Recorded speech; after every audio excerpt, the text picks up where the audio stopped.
시청자 여러분 안녕하십니까? 가장 빠른 종합뉴스 뉴스큐 시작합니다. 조국 전 법무부 장관의 회고록 출간으로 공정성 논란이 다시 불거진 가운데 민주당의 송영길 대표가 오늘 조국 사태에 대해서 공식 사과했습니다. 윤석열 전 총장 가족에게는 같은 수사 기준이 적용돼야 한다고 밝혔습니다.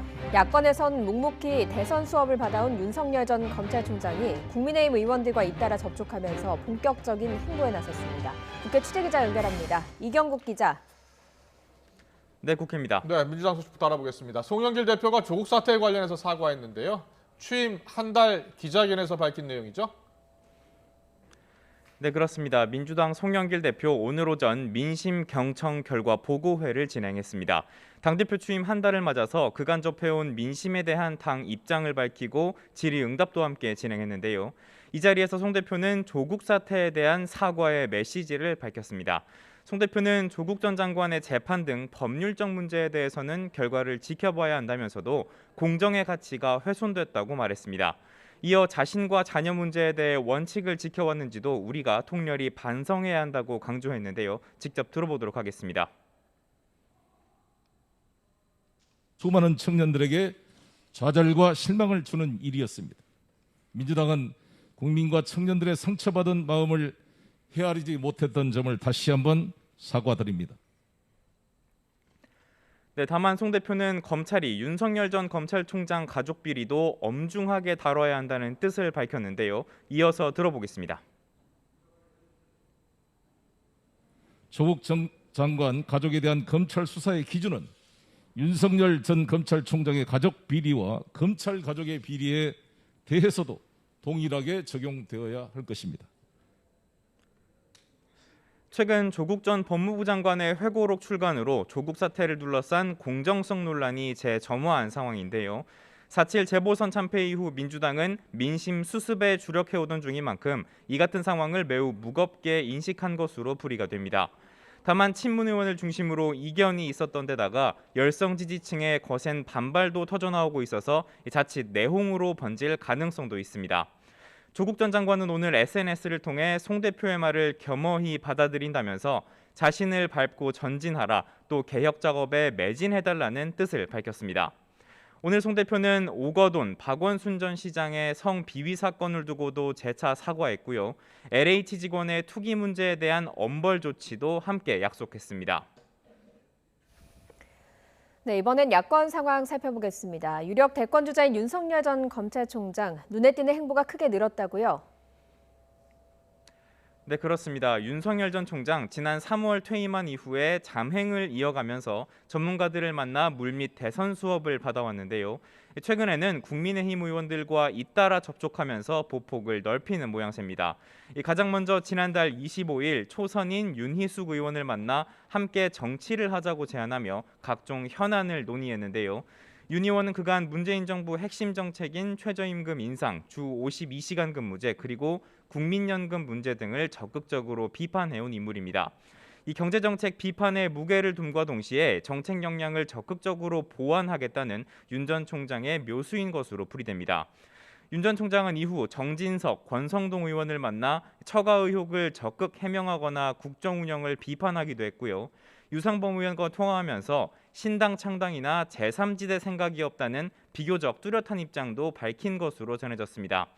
이에 따라 윤 전 총장의 국민의힘 입당이 가시화되는 거 아니냐는 분석이 나오는데요. 다만 윤 전 총장 측은 아직 정해진 것은 없다는 입장입니다. 이런 가운데 윤 전 총장 어제 서울 연희동에서 골목문화 전문가인 연세대 모종린 교수를 만나 골목 상권 살리기 방안을 논의했습니다. 이 과정에서는 많은 시민과 만나서 자연스럽게 인사도 나눈 것으로 전해졌습니다. 윤 전 총장 문제, 국민의힘 당대표 후보들 사이에서도 쟁점으로 떠올랐습니다. 윤 전 총장 영입을 포함한 대선 경선 관리 문제를 두고 앞선 토론회 등에서 후보들 사이 격론이 벌어졌던 건데요. 당권 주자들은 오늘은 부산, 그리고 내일은 대구에서 합동 연설회를 진행합니다. 차기 당대표는 당원 투표 70%, 일반 국민 여론조사 30%를 합산해서 선출이 되는데 이틀 동안 당원이 집중된 지역에서 잇따라 행사가 진행이 되는 겁니다. 윤 전 총장과 관련해 어떤 언급이 나올지, 또 당심을 얻기 위해 후보들이 어떤 발언을 할지에도 큰 관심이 쏠리고 있습니다. 지금까지 국회에서 전해드렸습니다.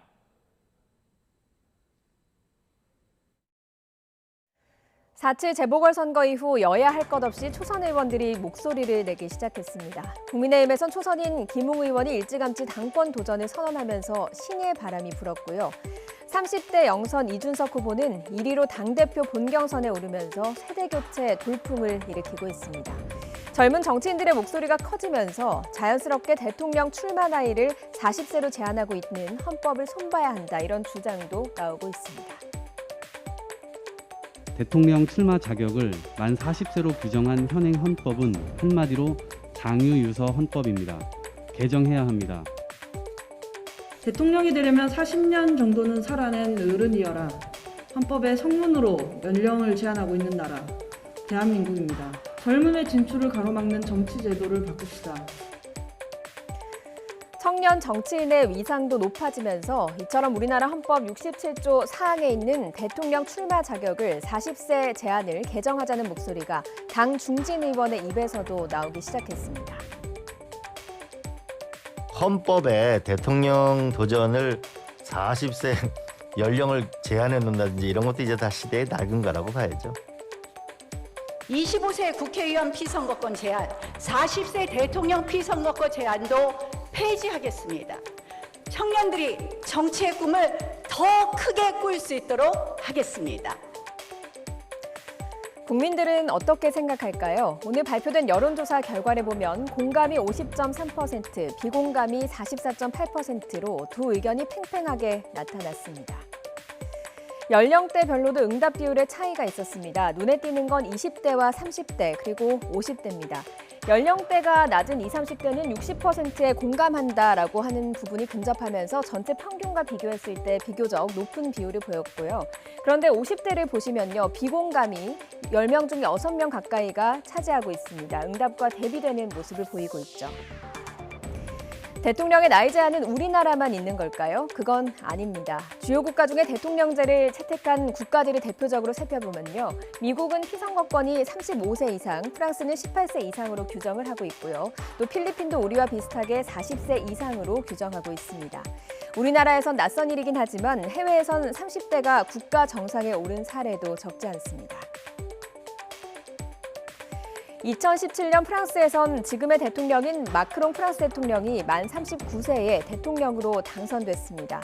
프랑스 역사상으로도 최연소 당선이었습니다. 같은 해 오스트리아에선 31세 당대표 겸 총리가 탄생했고요. 뉴질랜드 총리도 37살에, 핀란드 총리도 34살에 국가 정상이 됐습니다. 해외 의원들이나 장관으로 시야를 더 넓히면 젊은 정치인은 더 많습니다. 대표적으로 200년 만에 영국 총리가 된 최연소 총리가 된 캐머런 전 영국 총리는 39살에 보수당의 당대표가 됐고요. 또 31살 교육부 장관이 된 스웨덴의 구스타프 프리돌린 장관은 19세에 국회의원이 됐습니다. 과거 우리나라에서 정치권에서는 상상할 수 없는 장면들인데요.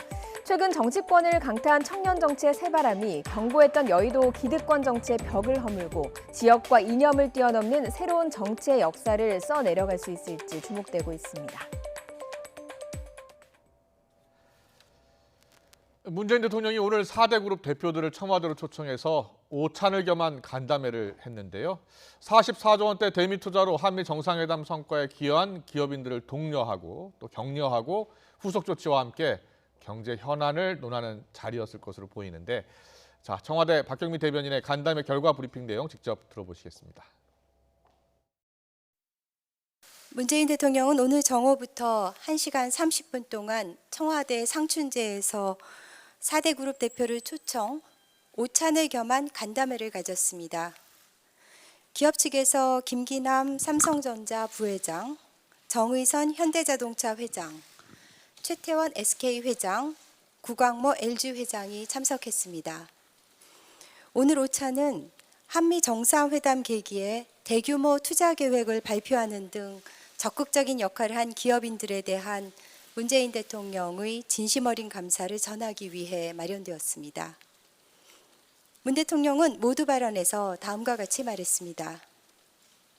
우리 경제가 코로나 위기로부터 빠르게 회복하고 재도약하는 데 있어 4대 그룹의 역할이 컸다. 한미 정상회담 성과는 그 어느 때보다 풍부했다. 지금까지 미국과 수혜적 관계였다면 이제는 반도체, 배터리, 전기차, 바이오 등 첨단 분야에서 글로벌 공급망에 도움을 주는 동반자적 관계가 되었고 그 과정에서 4대 그룹의 기여가 컸다.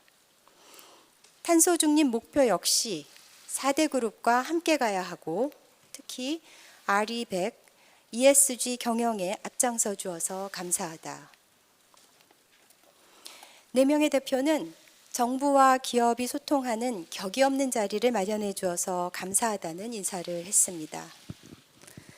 김기남 부회장은 한미 정상회담을 뿌듯하게 생각한다면서 삼성은 오래전부터 미국의 파운드리 공장을 검토하고 있었는데 이번 방미로 인해 삼성의 대미 협력에 큰 힘이 되었다고 말했습니다.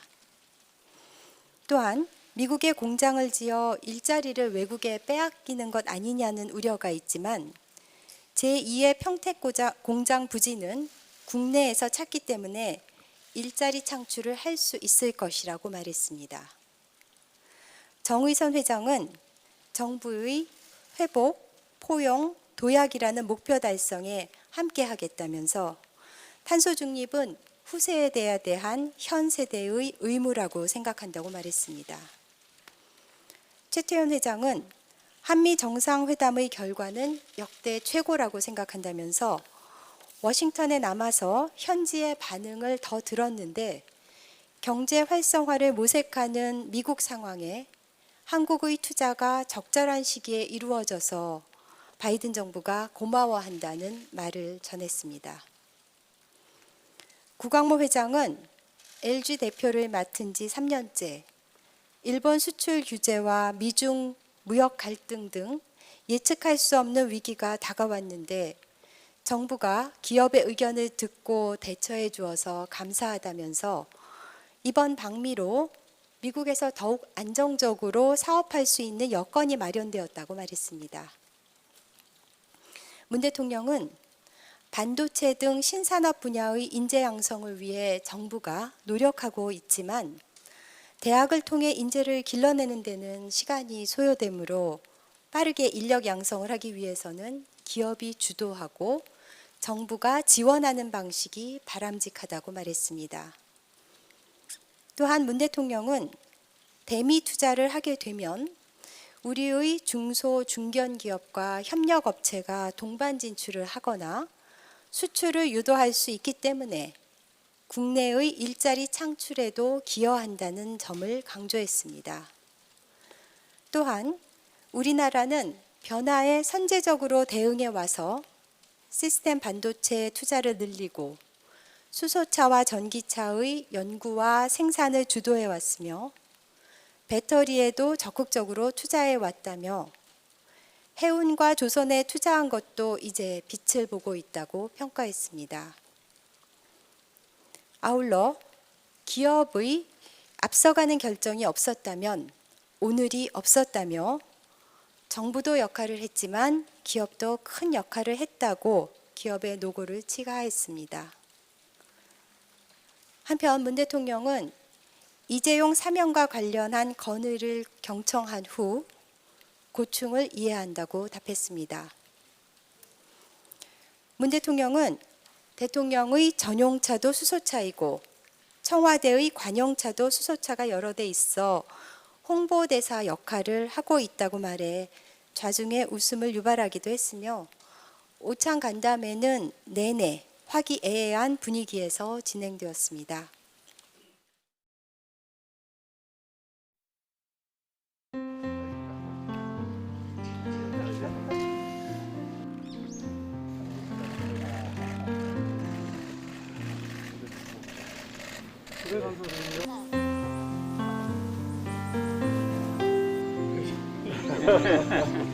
같이 나오신 사진이 너무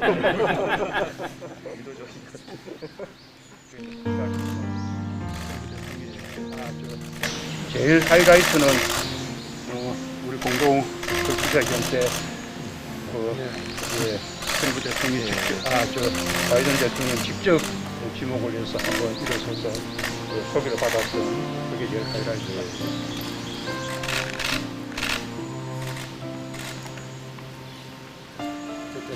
강민사과 단위상에 대해서 특히 우리 최장님은 그 비즈니스 라운드 테이블 시작해서 공동지자 의견 그리고 맨 마지막에 그 조지아주 그 배터리 공장까지 그 일정 전체를 보면서 함께 해주셨는데 정말 아주 큰 일이었습니다. 공장까지 방문해 주셔서 현지인들도 많이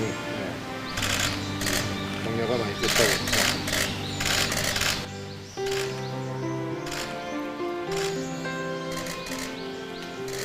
잘 찍어주세요. 이번에 방문해주신 덕분에 미국하고 사업도 더 잘 될 것 같습니다. 감사합니다. 소재, 장비 이런 게 또 크게 또 수출이 되기 때문에 그 오히려 국내 일자리가 더 창출이 되고 더 많은 그 기회들이 생기는 것이거든요. 기회를 더 많이 만들도록 하겠습니다. 예. 그런 부분도 잘 설명해 주신 것 같아요.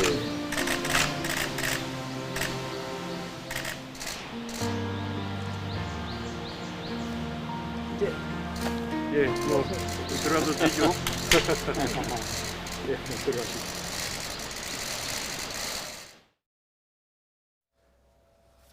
박범계 법무부 장관과 김호수 신임 검찰총장이 취임 인사 겸 첫 회동을 갖고 검찰 조직 개편안 등 각종 현안에 대해서 논의했습니다.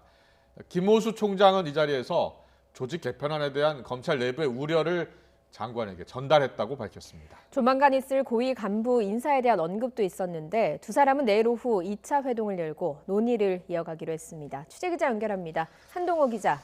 네, 사회부입니다. 네, 먼저 오늘 첫 회동에서 김호수 총장이 이 검찰 조직 개편안에 대한 우려, 검찰 내 우려를 박범계 장관에게 밝혔다고요? 네, 박범계 법무부 장관과 김호수 검찰총장은 오늘 오전 10시 법무부 과천청사에서 50분 동안 첫 회동을 가졌는데요. 회동을 마친 뒤 김호수 총장은 기자들과 만나 법무부에서 추진하고 있는 검찰 조직 개편안에 대한 검찰 구성원들의 우려를 박 장관에게 전했다고 밝혔습니다. 김 총장은 취임 첫날이었던 어제 고검장, 검사장들과 만났는데 이 자리에서 나온 일선의 우려 목소리를 전달한 겁니다. 직접 들어보겠습니다. 조직 개편안에 대한 어제 우리 고검장님들, 검사님들로부터 이야기를 좀 들었습니다. 그리고 보고도 받았고요. 검찰 구성원들의 걱정을 몇 가지 이렇게 말씀을 전해드렸고요. 현재 법무부에선 전담부서 외에 직접사를 개시할 때 총장이나 장관의 승인을 받도록 하는 내용의 검찰 조직 개편안을 추진하고 있습니다. 김 총장은 어제 취임사에서도 일선의 자율과 형사소송법, 검찰청법상 검사의 권한을 강조하며 조직 개편안에 대한 우회적인 반대 입장을 밝히기도 했습니다. 조만간 있을 검찰 고위 간부 인사에 대한 논의도 있었다고요? 네, 김호수 총장은 인사와 관련해서도 구체적인 내용은 아니지만 대략적인 구도에 대해 전달했다고 밝혔습니다. 사의를 표명한 배성범 법무연수원장이 특정 수사팀 일원이었다는 이유로 인사 불이익을 받아서는 안 된다고 말한 데 대해선 장관도 알고 있을 것으로 생각한다고 말했습니다. 박 장관과 김 총장은 조직 개편안을 비롯해 검찰 인사에 대한 구체적인 논의를 위해 내일 2차로 회동을 가질 예정입니다. 오후 4시 서울고등검찰청에서 만나기로 했습니다. 오늘 회동 직후엔 양 기관 대변인이 논의된 내용을 설명하기 위한 합동 브리핑을 열기도 했는데요. 직접 들어보겠습니다. 검찰총장으로부터 인사에 관한 의견을 듣는 절차를 공식화하겠다고 수차 강조하신 바 있습니다. 그래서 내일 인사에 관한 의견을 듣는 절차를 가지는 것도 그 일환이고 전체적인 인사 구도와 방향 정도에 대해서 검찰총장 취임하시고 그 총장으로서의 생각을 장관께 전달하는 자리였고요. 이제 구체적인 내용들은 이제 내일 만나셔서 얘기하실 것이고. 검사장급 이상 검찰 고위 간부에 대한 인사는 이르면 이번 주 단행될 거란 전망이 나오고 있어서 내일 두 사람의 회동에서 어떤 논의가 이루어질지 주목됩니다. 지금까지 사회부에서 YTN 한동우입니다. 여 부사관 성추행과 사망 사건을 수사하고 있는 군 검찰이 여 부사관을 성추행한 혐의를 받고 있는 공군 중사에 대해 구속영장을 청구했습니다. 어제 사건을 이첩받은 국방부 검찰단은 밤샘 조사를 벌여서 혐의 상당 부분을 확인하고 오늘 오후 3시에 피해자의 신병을 확보했습니다. 취재기자 연결합니다. 김문경 기자. 네, 국방부입니다. 네, 어젯밤 수사 주체가 공군에서 군 검찰로 바뀌었는데요. 일단 신속하게 구속 수사를 진행하기로 했다고요? 네, 그렇습니다. 국방부 검찰단은 여 부사관을 성추행한 혐의를 받고 있는 공군 중사에 대한 구속영장을 오늘 오전에 청구했습니다. 국방부 검찰단은 어젯밤부터 공군에서 이번 사건을 이첩받아 밤샘 조사를 벌여 혐의 상당 부분을 확인한 것으로 알려졌습니다. 국방부 검찰단은 보통 군사법원으로부터 영장 실질 심사를 위한 구인영장을 발부받아 오늘 오후 3시쯤 피의자의 신병을 확보했습니다. 이에 오늘 밤에 국방부 보통 군사법원에서 영장 실질 심사를 진행해 구속 여부를 결정할 예정입니다. 앞서 어제 서욱 국방부 장관은 사안의 중대성을 감안해 이번 사건을 공군에서 국방부 검찰단으로 이관해 수사할 것을 지시했습니다. 국민적 공분이 일고 있는 상황에서 공군 본부 자체 수사만으로는 의혹을 해소하기에 충분하지 않다고 판단한 것으로 풀이됩니다. 숨진 공군 중사가 2달여간의 청원 휴가 기간 심리 상담을 받았을 때 극단적 선택을 암시하는 심경을 드러냈고 상담 내용은 대부분 공군 본부에도 보고됐던 것으로 알려졌습니다. 숨진 공군 부사관 측 변호인인 김정환 변호사는 YTN과의 인터뷰에서 상당히 오랜 기간 상관들이 피해자는 물론 피해자의 남자친구를 상대로 회유와 은폐 시도를 해왔다고 주장했는데요. 이 같은 2차 가해가 확인될 경우 형사처벌과 별개로 관련자는 물론 지휘관 등에 대한 엄중 문책도 불가피할 것으로 예상됩니다. 네, 오늘 서욱 장관과 만난 자리에서도 유족들이 가해자에 대한 구속 수사를 요구했다고요? 네, 그렇습니다. 오늘 서욱 국방장관을 만난 자리에서 숨진 중사의 아버지는 아직 가해자가 구속되지 않은 상황인 만큼 구속 수사를 원칙으로 가해자에 대한 엄정한 처벌을 강력하게 요구했습니다. 이에 서욱 장관은 군 검찰을 중심으로 수사돼 여러 민간 전문가들도 참여한다면서 투명하게 수사가 될 수 있도록 노력하겠다고 약속하며 딸을 키우는 아버지로서 최선을 다하겠다고 말했습니다. 이런 가운데 국방부는 내일부터 오는 16일까지 2주를 성폭력 피해 특별 신고 기간으로 운영하고 국내 성폭력 피해를 선제적으로 조사하고 점검하기로 했습니다. 딸의 억울한 죽음을 밝혀달라며 유족이 올린 청와대 국민청원은 현재까지 29만 7천여 명이 참여했습니다. 지금까지 국방부에서 YTN 김문경입니다. 공군에서 또 다른 성범죄가 있었다는 폭로가 나왔습니다. 군사경찰 소속의 하사가 여군 여러 명의 신체와 속옷 등을 불법 촬영한 게 적발됐다는 겁니다. 가해자와 피해자 분리 조치도 이루어지지 않은 것으로 드러났는데요. 취재기자 연결해서 자세히 알아보겠습니다. 임성호 기자. 네, 서해부입니다. 네, 오늘 폭로는 기존 공군 여성 부사관 피해 사건과는 또 다른 사건이죠? 네, 그렇습니다. 오늘 오전에 군인권센터가 기자회견을 열어서 폭로한 내용인데요. 지난달 초에 충북 충주에 있는 공군 제19 전투비행단에서 남성 하사 A씨가 여군 여러 명을 불법 촬영한 혐의로 현행범으로 붙잡혔습니다. 군인권센터는 피해자가 최소 6명 이상이라고 밝혔는데요. A씨가 여군 숙소에 무단 침입해서 속옷을 찢고 심지어 신체까지 촬영했다는 제보가 여러 건 들어왔다고 설명했습니다. 군사경찰 수사 결과 A씨 USB와 휴대전화에서 여군 여러 명의 불법 촬영물이 다수 나온 것으로 전해졌습니다. 특히 USB에는 피해 여군의 이름으로 폴더까지 만들어서 불법 촬영물을 정리해두기까지 했습니다. 군 인권센터 측의 발언 직접 들어보겠습니다. 피해자가 다수이며 여러 부대에 소속되어 있고 불법 촬영이 장기간 다량 저장되었다는 사실로 미루어 볼 때 이 사건의 심각성은 상당하다고 판단됩니다. 군 인권센터는 상황이 이런데도 A씨의 소속 부대인 군사경찰이 안이하게 대응한다고 질타했습니다. A씨를 징계하기는커녕 8월 전역을 앞두고 있다며 전출도 시키지 않다가 최근에야 보직만 바꿨다는 겁니다. 그 사이 피해자들은 A씨와 제대로 분리되지 못하는 등 2차 가해를 당했다며 군사경찰이 제 식구 감싸기를 하는 거냐고 비판했습니다. 군 인권센터는 그러면서 공군이 즉각 피해자 보호 조치를 취한 뒤 A씨를 구속하고 사건을 상급 부대로 넘겨서 수사해야 한다고 촉구했습니다. 또 공군 내에서 최근 연일 성범죄가 폭로되는 등 부대 관리 문제가 드러나고 있다며 책임 있는 군 수뇌부 경질이 불가피하다고 강조했습니다. 지금까지 사회부에서 YTN 임성호입니다. 지난해 11월 이용구 법무부 차관에게 폭행을 당한 택시기사가 합의금 1,000만 원을 받았던 사실이 드러났습니다. 경찰은 이 차관이 블랙박스 영상 삭제를 대가로 택시기사에게 돈을 건넨 것으로 보고 조사를 이어가고 있습니다. 취재기자 연결합니다. 정현우 기자.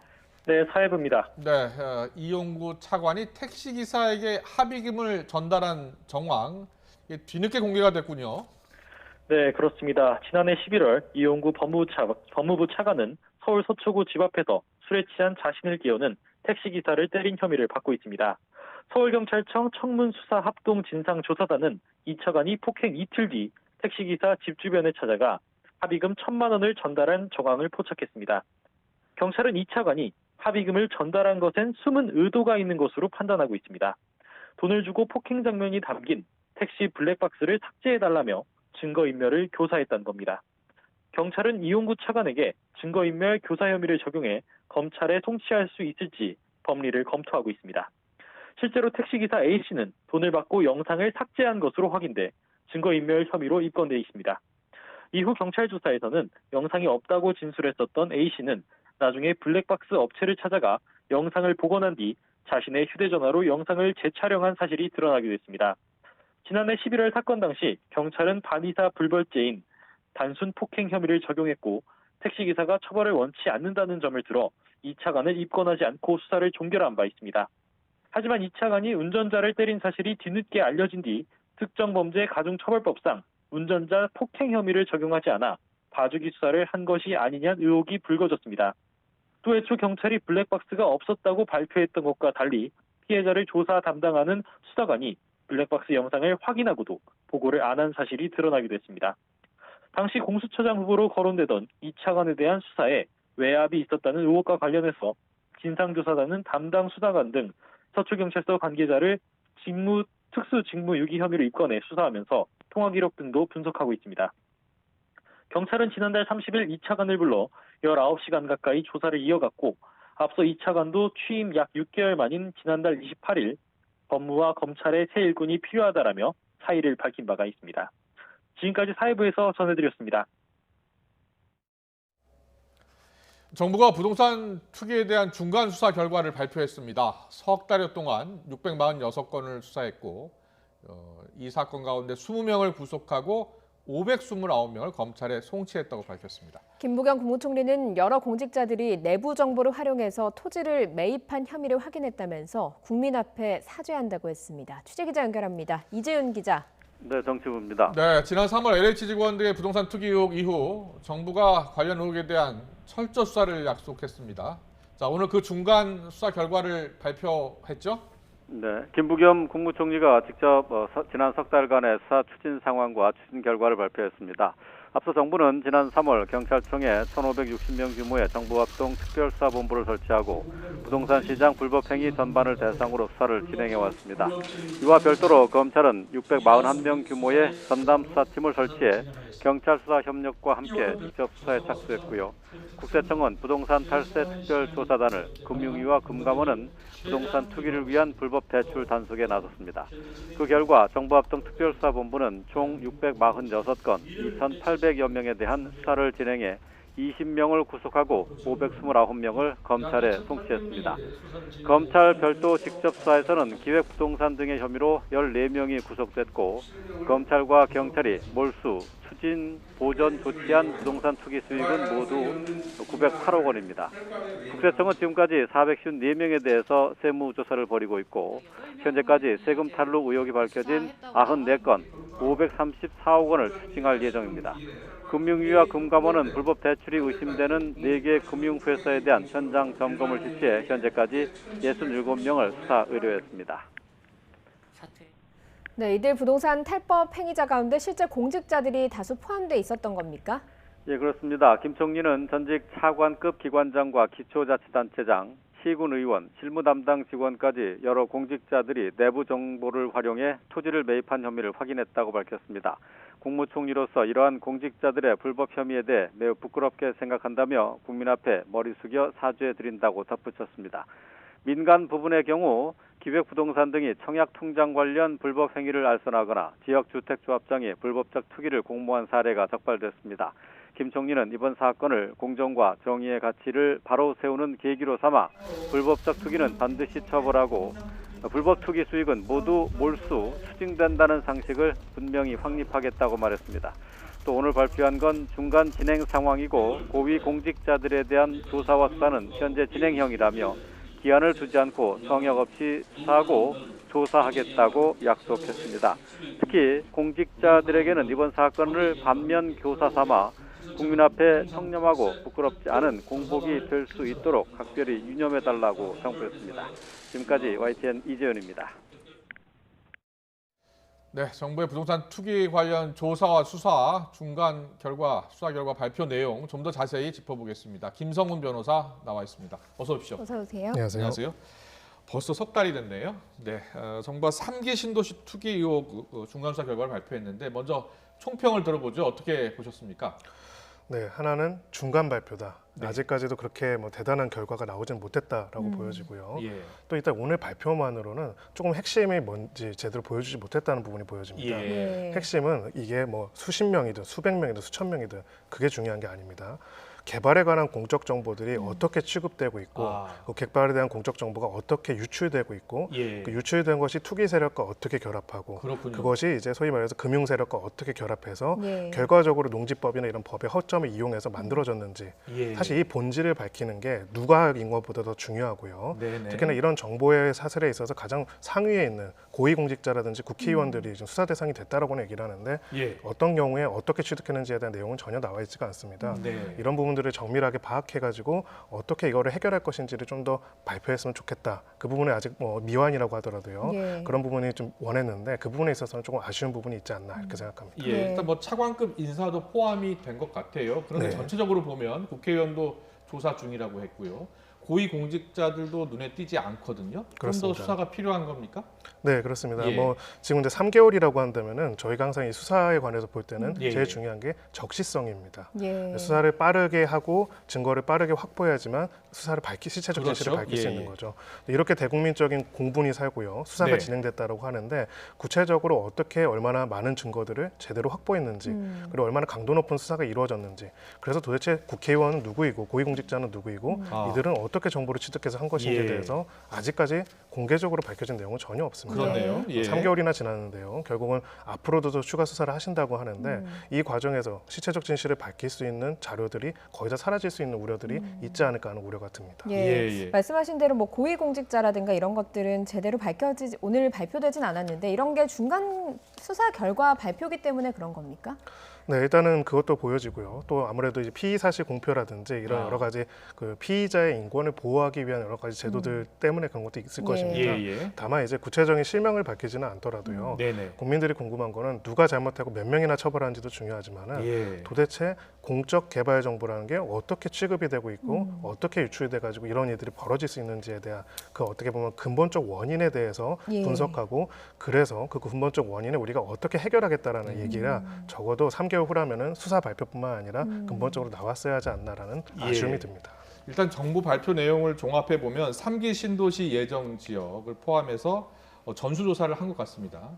한 5년간에 걸친 토지거래 내역을 분석을 했다고 하고요. 거기에서 지금까지 확인된 바로는 일단 20명을 구속 수사할 정도로 이제 성과를 냈다는 건데요. 자, 이번 조사 수사 방식은 어떻게 생각하십니까? 네, 일단은 지금 구체적인 내용을 밝히지는 않고 몇 명인지만 이야기를 했습니다. 네, 네, 그러다 보니까 근데 그 중에서는 사실 이 사건의 본질과 약간 좀 벗어나 있는 사람들도 포함되어 있습니다. 그래서 기획부동산 업자라든지 분양권 전매라든지 뭐 이런 부분들은 조금 다른 청약통장 유용이라든지 이거는 공적정보 유통이랑 좀 관련이 없는 건데요. 발표 내용에 포함은 됐습니다. 포함은 같이 됐습니다. 본질과는 다르죠. 그렇죠.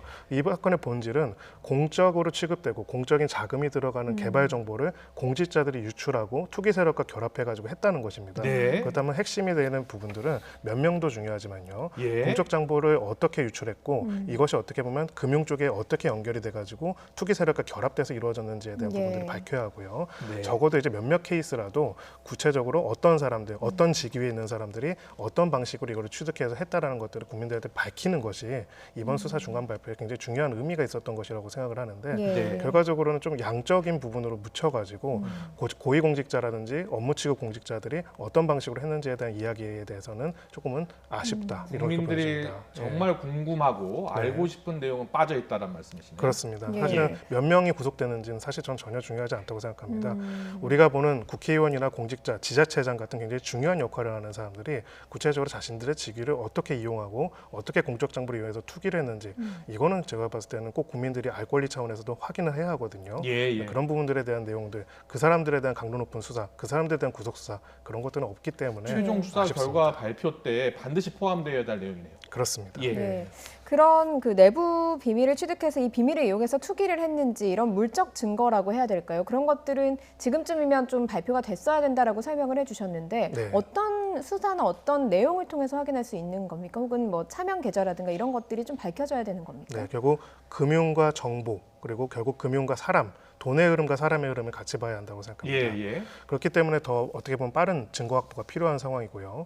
바로 이런 정보들이 특히나 고위공직자한테 유출이 됐다는 것들은 도대체 어떤 통로로 유출이 돼가지고 했는지를 볼 필요가 있습니다. 예. 지금 저희가 이제 굉장히 궁금한 게요. 고위공직자나 국회의원들도 투기한 걸로 조사를 했다. 네. 자, 이 조사를 했다는 건 무슨 말이냐면은 이러한 정보들이 있는 곳에 땅을 산 것을 확인했다는 내용이 될 수도 있겠죠. 예. 그렇다면 이 땅을 샀던 것이 도대체 어떻게 정보가 유통이 돼서 여기까지 올라가서 한 것인지에 대한 부분들을 꼭 밝혀야 합니다. 예. 만약 이 부분에 대한 것들이 소명이 어려워진다면은 아무런 처벌을 받지 않을 가능성도 있어요. LH 직원 가운데에서도 사전에 정보를 몰랐다. 옛날부터 옛날부터 갖고 있던 땅이었다. 그리고 네. 신문지상을 통해서 아니면 언론 보도를 통해서 보도가 돼서 샀다. 이렇게 주장할 경우에는 증명을 할 수가 없는 거 아닙니까? 맞습니다. 예. 그래서 그 부분들이 굉장히 중요하고요. 결국은 그 정보의 유통들이 어떻게 밝혀지는지가 이번 수사에서 가장 중요한 부분이라고 생각합니다. 왜냐하면 바로 그게 소위 말해서 침투로라고 할 수가 있거든요. 네. 공적 정보에 투기 세력들이 침투하는 경로가 바로 거기입니다. 예. 그 지점을 예, 예. 밝혀내고 그 지점을 차단할 수 있는 법적 제도적 장치를 만드는 게 이 수사의 모든 목적이라고 할 수 있습니다. 네네. 만약 그거에 갇히지 않고 조금 확인이 편하고 입증이 편한 몇십 명 정도를 구속해가지고 기소하는 걸로 끝난다면은 이거는 굉장히 큰 소리만 내고 별다른 결과를 못 내놓은 거거든요. 네, 법과 제도 장치 이렇게 얘기를 해주셨습니다. 최근에 이제 법이 좀 개정이 됐어요. 국회법 개정안도 보면은 일단 공직자가 됐을 경우에 바로 직계 좀비소까지 부동산 보유 현황을 일단 신고를 해야 되는 거죠. 네, 그리고 그렇습니다. 공직 재직 중에 실제로 부동산을 얼마나 샀는지 보고 또 거기에 대해서 확인할 수 있으니까요. 네. 네, 어떻게 보셨습니까? 네, 지금 있는 내용도 있지만은 사실 예. 저 내용들이 구체적으로 실행돼서 실효적으로 얼마나 작동하는지 보는 게 굉장히 중요하다고 생각합니다. 네네. 이해충돌방지법이나 국회법이나 농지법 다 중요한 의미지만은요. 예. 가장 핵심은 이해충돌방지법의 지금 처벌 규정은 부패방지법에서도 굉장히 유사한 규정이 있습니다. 예. 형량도 부패방지법, 비슷하고요. 예. 예. 근데 가장 큰 의미는 소위 모니터링에 있습니다. 네. 소위 사전 제출 신고 의무라는 거죠. 사후적으로 적발해서 수사해서 처벌하는 거는 굉장히 어렵습니다. 스스로 공직자가 자신들이 그런 공직에 관련돼 가지고 정보를 취급하는데 이해관계 있는 일에 회피하도록 하고 그런 게 있을 경우에 신고하도록 하고 제출하도록 하고 그거 자체에서 위반했을 때 그거를 엄정하게 처벌하는 거 예. 이것이 제대로 이루어져야만 실효성 있게 작동할 수 있을 것이다 이렇게 예. 봅니다. 예. 그런데 뭐 처벌에 관해서도요. 부동산 투기를 하는 사람들의 86% 정도가 벌금형이다 이런 통계도 있더라고요. 좀 처벌을 강화해야 되는 건 아니냐라는 목소리도 있는데 어떻게 생각을 하십니까? 네, 전 정말 맞다고 생각을 예. 합니다. 결국은 이제 아무리 이렇게 해가지고 적발을 하더라도 크게 이제 홍량이 안 나오기 때문에 네네. 그로 인해 얻을 수 있는 수익이 굉장히 높은 거고요. 특히나 그런 정보를 유통하거나 정보를 넘기는 공직자들 같은 경우에는 굉장히 엄정하게 실형으로 처벌을 해야만 예. 이게 바로잡힐 수 있다 이렇게 생각합니다. 네, 알겠습니다. 부동산 투기 중간 수사 결과 발표입니다. 아직도 좀 더 밝혀야 될 내용이 많고요. 국민들이 알고 싶은 내용들이 더 많습니다. 최종 수사 결과 발표 때 꼭 이 내용이 밝혀져야겠습니다. 지금까지 김성훈 변호사와 이야기 나눠봤습니다. 잘 들었습니다. 고맙습니다. 감사합니다.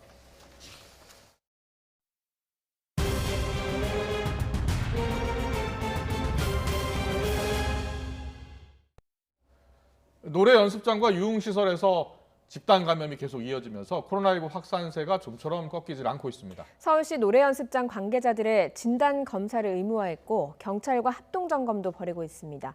집단 감염이 발생한 서울 가산동 거리에 취재기자가 나가 있습니다. 김철희 기자. 네, 서울 가산동에 나와 있습니다. 네, 김 기자가 나가 있는 곳에서도 집단 감염이 발생했다고요?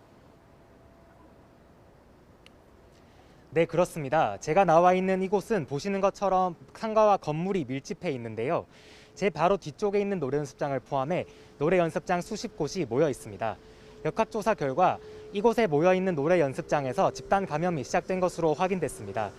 지자체는 오늘 현장 점검을 벌인 뒤 방역수칙 위반이 확인되면 영업 중단 등 조치를 할 예정입니다. 감염은 지난달 23일 이곳 노래연습장에서 일하던 도우미 한 사람에게서 시작됐는데요. 이후 다른 종사자들과 손님, 지인에게까지 감염이 확산해 오늘 0시 기준 누적 확진자 수는 13명으로 늘어났습니다. 특히 이번에 감염된 노래방 도우미들은 금천구 일대 노래연습장 6곳을 오가며 일했기 때문에 감염 확산 우려가 더욱 커지고 있습니다. 현재 금천구에서만 58명이 검사를 받았고 24명이 자가격리에 들어갔습니다. 서울시는 노래연습장을 중심으로 감염 확산 사례가 늘고 있다고 판단해 지난 주말부터 경찰과 합동 단속을 하고 있습니다. 또 노래연습장 관계자들에 대해 진단검사를 받도록 행정명령도 내렸는데요. 이에 따라 서울 전역의 노래연습장 관리자와 영업주, 종사자 약 2만 명은 13일까지 반드시 익명 진단검사를 받아야 합니다. 진단검사 명령에 따르지 않으면 감염병 예방법에 따라 200만 원 이하 벌금을 내야 할 수도 있습니다. 서울시는 검사를 받지 않은 노래연습장에서 확진자가 발생하면 구상권도 청구할 예정입니다. 네, 다른 지역의 노래연습장과 유흥업소에서도 집단 감염이 계속되고 있다고요? 네, 그렇습니다. 경기도 고양시 노래방의 경우 지난달 27일 첫 확진자가 발생했고 이용자와 가족, 지인 등 12명이 감염됐습니다. 대구 유흥시설의 경우 200명 넘게 감염됐는데요. 지난달 18일 유흥주점 이용자가 처음 확진된 이후 다른 유흥주점과 노래방 등 15개 시설로 감염이 확산했습니다. 경남 양산시 유흥주점에서도 모두 40명의 확진자가 나왔습니다. 지난 5월 21일 유흥주점 이용자가 최초 확진됐고 이후 인근 유흥주점 등 총 7개 시설에서 이용자와 종사자 27명이 감염됐습니다. 이후에는 가족과 지인에게까지 전파됐는데요. 이처럼 유흥업소 집단 감염은 종사자에서 시설 이용자에게로 그 다음에는 가족과 지인에게로 확산하는 모양새를 보입니다. 올해 1월부터 유흥시설에서 모두 46건의 집단 감염이 발생했는데 감염된 사람만 2,000명이 넘습니다. 방역당국은 불특정 다수가 밀폐, 밀집된 공간을 이용하는 경우 감염의 위험이 더욱 커질 수 있다며 철저한 방역수칙 준수를 당부했습니다. 지금까지 가산동 노래방에서 YTN 김철입니다. 지난해 코로나19로 등교 수업이 줄면서 학업 성취도나 학교 생활에 대한 행복도가 모두 떨어진 것으로 정부의 공식 조사 평가를 통해서 확인됐습니다. 이에 따라 정부는 당장 이번 달부터 등교를 확대하고 2학기 전면 등교를 준비하기로 했습니다. 신현준 기자입니다. 정부가 지난해 11월 중3과 고2 학생들의 학업 성취도를 평가한 결과입니다. 기초학력 미달 학생이 중3 수학을 빼곤 모든 과목에서 증가했습니다. 특히 영어는 기초학력 미달 학생이 중고 모두 2배 넘게 늘었습니다. 보통 학력 이상 학생 비율도 중학교는 국어와 영어에서, 고등학교는 국어에서 의미 있는 수준으로 감소했습니다. 코로나19로 등교 수업이 절반 수준으로 줄면서 학업 성취도가 떨어진 건데 정부의 공식 통계로 확인된 것은 이번이 처음입니다. 2013년 이후 계속 증가하던 학교 생활 행복도도 지난해 중학교는 4.9%포인트, 고등학교는 3.5%포인트 떨어졌습니다. 정부는 해법으로 등교 확대를 내놨습니다. 등교 수업 확대는 학습 결손, 정서 문제 등을 해결하기 위한 전 세계적인 추세이며 교육 회복, 학교의 일상 회복을 위한 첫 걸음입니다. 2학기 전면 등교를 목표로 이번 달부터 등교 수업을 확대하겠다는 겁니다. 특히 등교율이 낮은 수도권 중학교의 등교 확대를 위해 거리두기 2단계에서 학교 밀집도 기준을 3분의 1에서 3분의 2로 높였습니다. 또 취업을 위해 현장 실습이 필요한 직업계고는 거리두기 1, 2단계에서 전면 등교가 가능하도록 했습니다. 등교 확대는 2주간의 준비 기간을 거쳐 오는 14일부터 본격 적용합니다. 지난 5월 26일 시도교육청이 제안한 교육회복 종합 방안을 국가적인 아젠다로 격상시켜 적극 추진하며 종합적인 방안을 마련하겠습니다.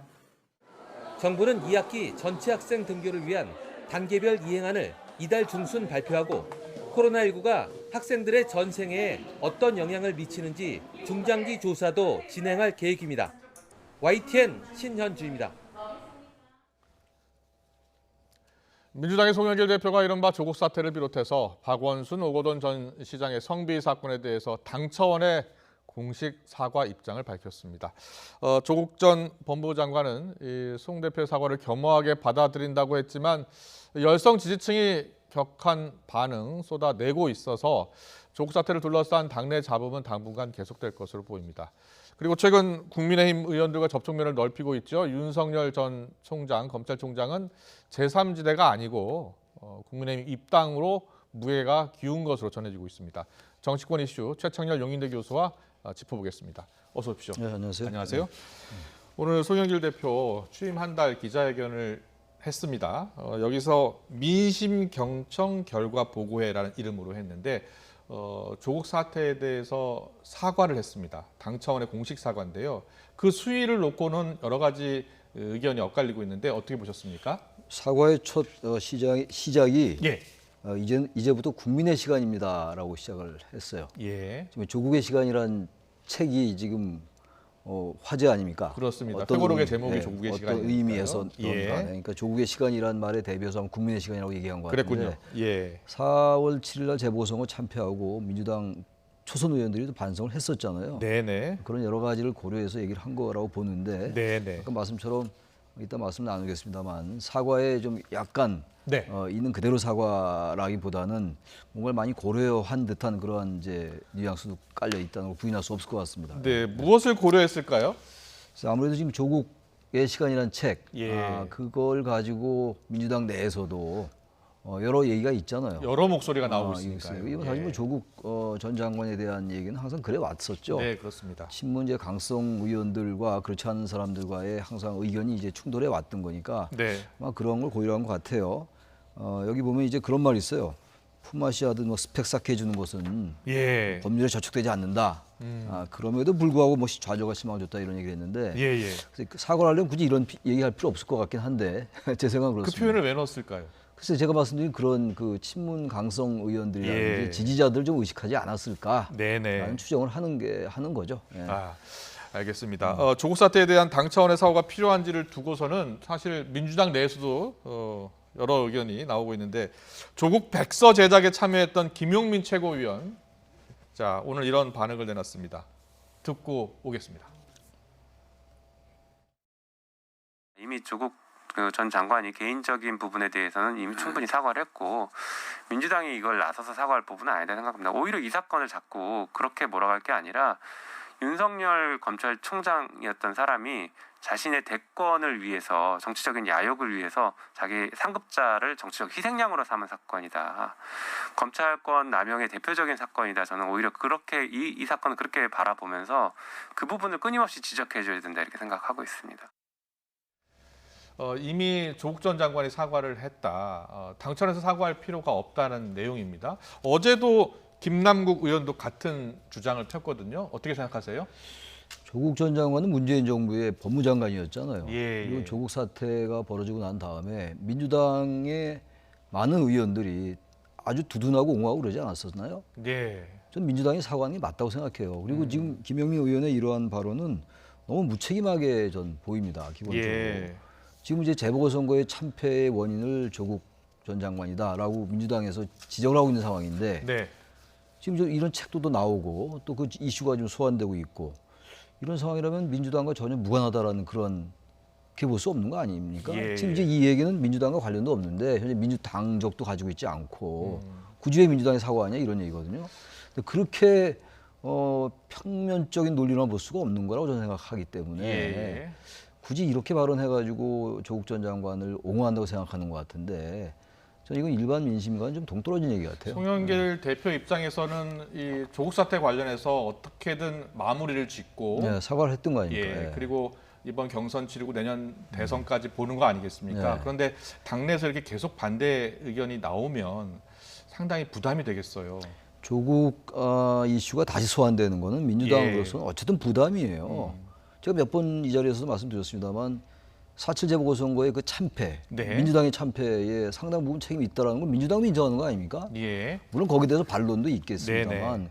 그럼 민주당이 이런 부분들에 대해서는 정치적으로 해석을 해야죠. 예. 당이 여러 가지 관련이 돼 있는데 그리고 조국 전 장관 이후에 또 추미애 장관 그리고 뭐 윤석열과의 갈등 이런 여러 가지 상황이 다 맥락이 다 있는 거잖아요. 근데 그걸 네네. 민주당이 전혀 무관하니까 사과할 필요 없다라고 얘기하는 건 정치하는 사람이 정치를 안 하겠다는 거나 마찬가지다 생각이 들어요. 조국 전 장관이 조국의 시간 이 회고록을 내고 나서 민주당 내에서 지금 여러 의견이 나오잖아요. 오늘 송영길 대표가 사과를 했습니다만 여기에 대해서 바로 또 조국 전 장관이 입장을 발표했어요.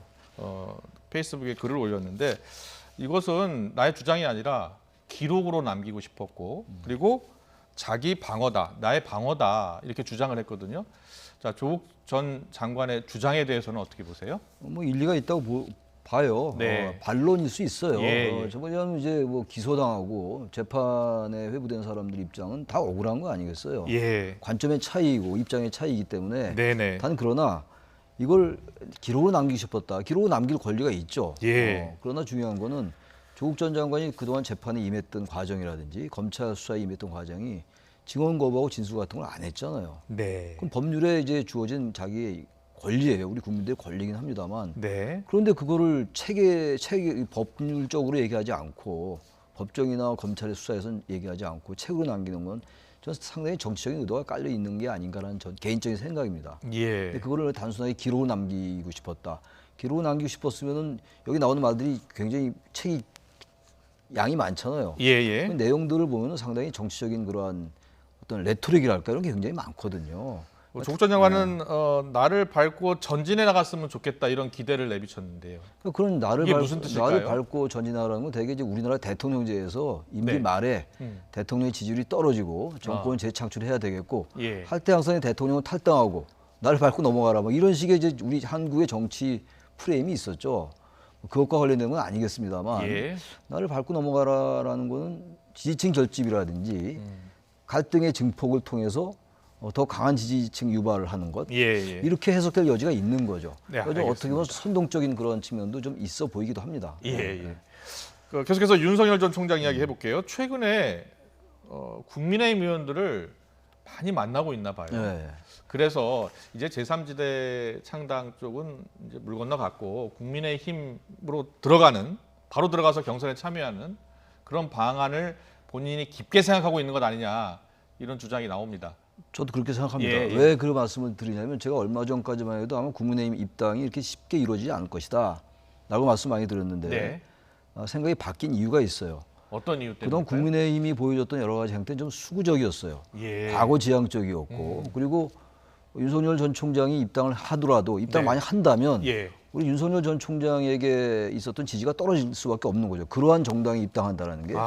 그래서 제3지대 얘기가 나왔던 것이고 우리나라 한국 정치에서의 제3지대의 의미는 양당제의 거대 정당들이 국민의 불신을 공이받고 있단 말이죠. 그렇기 때문에 이 어느 정당에 들어가는 거는 새로운 정치를 하려는 사람들은 맞지 않는 거였단 말이에요. 그래서 제3지대의 정치적 의미가 있었던 건데 아무튼 국민의힘은 4.7 재보궐선거에서 이겼어요. 이기고 박근혜 전 대통령 탄핵에 대해서 사과도 했고 그렇군요. 그것도 뭔가 변화의 의미가 있기 때문에 굳이 제3지대를 고집할 이유가 없어진 거죠. 이제. 그래서 아마 제3지대로 갈 가능성이 높다라고 저는 생각하고 특히 이제 국민의힘의 최근에 그 당대표 선거 그러니까 뭔가 변화의 메시지를 강해주고 있는 거거든요. 그렇다면 제3지대는 머물 이유가 하나도 없죠. 그랬군요. 그런데 저희 뉴스큐가 최근 윤석열 전 총장을 만난 국민의힘 의원들 그리고 여러 전문가들을 많이 만난 것 같더라고요. 그래서 이제 이야기를 들었습니다. 국민의힘 의원들은 최근에 다시 또 말을 삼가더라고요. 그래서 장해찬 시사평론가를 만났다고 해서 직접 좀 들어봤습니다. 듣고 오겠습니다. 그러니까 모종린 교수 같은 경우는 윤 총장님이 모종린 교수님 방송이나 책을 보시고 평소 이 훈모에 오셔서 직접 연락하셔서 만나게 된 걸로 압니다. 평론가님은 어떻게 함께 가시게 되셨어요? 윤석열 전 총장님이 제가 SNS에 올리는 글이나 또 방송 활동하는 영상 등을 다양한 경로로 봐서 저를 알고 계셨다 하시더라고요. 그래서 지난주에 한번 보자는 연락이 와서 지난주 금요일에 처음 따로 윤 총장이랑 한번 만나 뵈었고 그 만남 이후에 이런저런 현장 행보에 좀 가급적 동행을 해주면 좋겠다는 제안을 주셔서 이번에 처음으로 동행하게 됐습니다. 뭐라고 말씀하셨나요? 현장에 가시겠다 이렇게 말씀하신 건가요? 더 많은 국민들, 더 다양한 청년들을 만나겠다 이런 의지는 확실히 있어 보이세요. 총장님도 워낙 이 덩치가 있으시잖아요. 네. 풍채가 좋으시고 하니까 다 알아보시는데 아무 거리낌이 없고 불편함 없이 굉장히 자연스럽게 거리도 걸으시고 알아보는 시민들한테 뭐 위화감을 느끼신다거나 불편해하시지 않고 의식하시지도 않고요. 그런 게 너무 편한 분이에요, 그냥. 네. 자, 최창희 교수님 어떻게 네. 들으셨어요? 같이 다니다 보니까 아무 거리낌이 없이 불편함 없이 자연스럽게 거리를 걷고 있다. 이제 공개 행보에 나선 것으로 봐도 되겠죠? 봐야 되겠죠. 예. 그전에는 이제 전문가들을 만났었는데 정치인을 만나고 있으니까 예. 그리고 정치인을 만나는 것뿐만 아니라 뭐 이제 따로 어떤 장소에서 만나는 게 아니고 그러니까요. 일반 시민들에게 공개된 식당이라든지 이런 데 그렇습니다. 만난다는 거는 정치적인 행보를 하는 거라고 봐야죠. 하는 걸 봐야 되는 게 아니라 정치 행보입니다, 이거는. 예. 그리고 뭐 이제 와서 정치 행보 안 할 이유도 없는 것이고. 네. 굳이 뭐 이제 외곽에서 돌 필요도 없잖아요. 그래서 이제 국민의힘도 만나고 입당하겠다는 의사도 표명했다고 언론 보도에 의하면 그런 얘기들을 했다고 그러는데. 네. 그래서 이제 공개적으로 시민들과도 만나고 또 이제 접촉의 면을 넓혀가고 있다고 생각합니다. 네. 그러면 윤 전 총장을 만난 의원들은 하나같이 국민의힘 입당을 뭐 기정사실화하는 것처럼 이야기하고 있어요. 국민의힘도 입당 가능성이 사실상 매우 높다 이렇게 보면 되겠죠? 저는 그렇게 보고 있어요. 제가 그래서 아까도 말씀드렸다시피 예. 제3지대가 만약에 네. 물리적인 시간이라든지 여러 가지 뭐 이른바 뭐 자금 조직 이런 게 부족하더라도 네. 국민의힘이 여전히 과거의 모습에 안주하고 있다면 들어갈 수가 없는 거죠. 네. 위험 부담이 있더라도 제3지대를 시도해 봐야 되는 거죠. 제3당을. 예. 그러나 지금 그렇지가 않았다는 말씀 제가 드렸잖아요. 그렇다면 제3지대가 갖는 여러 가지 그 불안한 점, 자금 조직 또 물리적인 여러 가지 제약들 이런 것들을 감수할 이유가 사라지기 시작하는 거죠. 그렇다면 이제는 본인이 이 대권에 도전하겠다라고 공개적으로 의사를 밝히고 또 검증도 이제 좀 받아야 되는 건 아니겠습니까? 검증의 시간이 오고 있는 거겠죠. 예. 그리고 이제 정치인들 만나고 정치 참여를 선언하고 네. 그런 다음에 정치 참여 선언한 다음에 뭐 대권 도전으로 받아들여야죠. 예.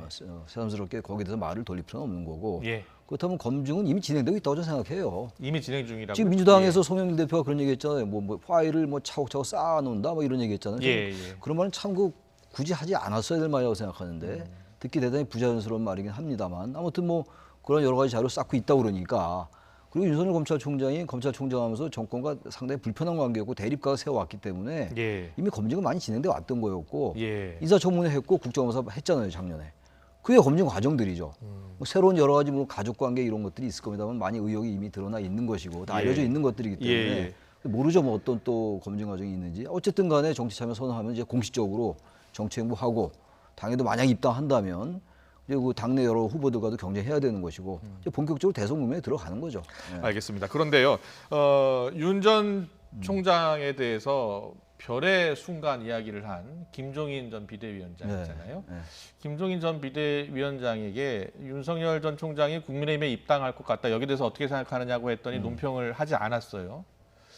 사실은 김종인 전 비대위원장은 제3지대를 생각하고 있었지 않나 생각이 들거든요. 그렇죠. 예. 김종인 비대위원장의 여러 발언들 보면은 아무래도 제3지대를 의식한 듯한 그런 발언들이었어요. 그랬습니다. 그리고 이제 본인이 이제 만날 수 있다라는 의견도 이제 우회적으로 전달을 하고 그랬잖아요. 근데 그 이후에 이제 만나지 못한 거, 안 만난 거 같아요. 통화만 했다는 거잖아요. 근데 지금 이 정치 상황이 많이 바뀌었어요. 김종인 비대위원장이 그 얘기할 그 당시와 지금 이제 또 바뀐 거죠. 4월달 보궐선거가 있었고 지금 이제 뭐 결과는 어떻게 될지 모르지만 이준석 전 최고가 지금 후보가 돌풍을 일으키고 있고 이거는 과거의 보수 정당에서 보기 어려운 일들이거든요. 그렇다면 뭔가 국민의힘은 이제 게다가 아까 말씀드린 탄핵에 대한 사과도 했고 민주화 운동에 대해서 최소한도의 참여도 했고 말이죠. 과거 국민의힘이 그리고 미래통합당, 자유한국당으로 연결된 이 정당이 가지고 있었던 원천적인 한계는 조금씩 탈피하기 시작한 거예요. 그런데 윤 전 총장이 만약에 국민의힘에 입당할 경우에 중도층이 이탈할지도 모른다. 그런 가능성이 있다. 이렇게 그래서 지지율이 떨어질 수 있다. 이렇게 보는 분도 있던데요. 그래서 그게 예. 그 가능성을 배제할 수는 없다 하더라도요. 그 부분이 아까 제가 말씀드린 것과 같이 맥락이 닿는 얘기예요. 예. 그러니까 국민의힘이 과거의 모습에 그대로 있다면 입당하면 당연히 중도층 이탈하죠. 예. 기대할 게 없는 거죠. 아, 윤석열 전 총장도 뭐 국민의힘의 과거의 그 수구적이고 냉전적인 세력과 비슷하구나. 한다면 새로운 기대와 희망을 담보할 수 없죠. 네. 그러나 지금 국민의힘이 많이 변하고 있다고 느끼는 유권자들이 많아졌어요. 유권자들이. 예. 그걸 부인할 수 없거든요. 예. 지지율이 올라갔잖아요. 정당 지지율이. 네. 그렇기 때문에 저는 윤석열 전 총장이 입당한다 하더라도 중도층의 이탈이 눈에 띄게 이렇게 두드러지지 않을 거다라고 생각합니다. 그렇다면 국민의힘이 이 최근 당대표 경선 과정에서 보여준 변화의 바람. 그게 윤 전 총장의 입당이 만약에 결심된다면 거기에 가장 커다란 동인을 제공하지 않을까. 알겠습니다. 누가 될지는 이제 6월 11일 결정이 됩니다. 자, 국민의힘 당대표 후보 토론회 2차 TV 토론이 어제 열렸는데요. 주요 장면을 보고서 질문 계속 이어가겠습니다.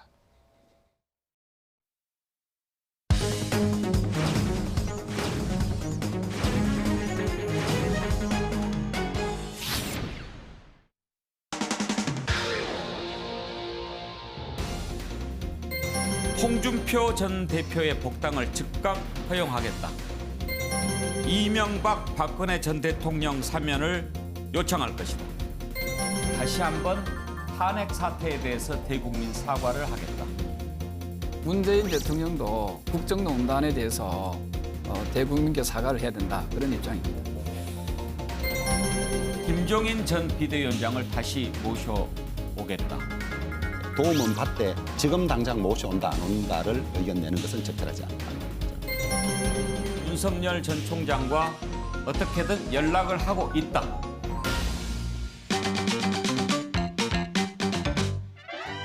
이준석 후보가 당대표가 되면 안철수 후보와 합당이 어려워지겠다라고 온천하가 안다. 이렇게 이해해도 될까요? 그걸 그렇게 이해하는 거는 정말 이해력이 부족한 것이고요. 저는 몇 번에 걸쳐서 국민의당과의 합당 문제는 저는 안철수 대표의 대선 주자로서의 가치를 이해하기 때문에 정말 저는 진지하게 임할 것이다라고. 그 과정에서 20대 남자의 분노를 극단적인 페미니즘과 연결하시지 않았습니까? 그래서 예, 그 알겠습니다. 부분에 대해서 제가 나경원 후보보다 말씀을 여성에서도 드립니다. 지지율이 높다는 여론조사가 많다는 것을 상기해 드리고요.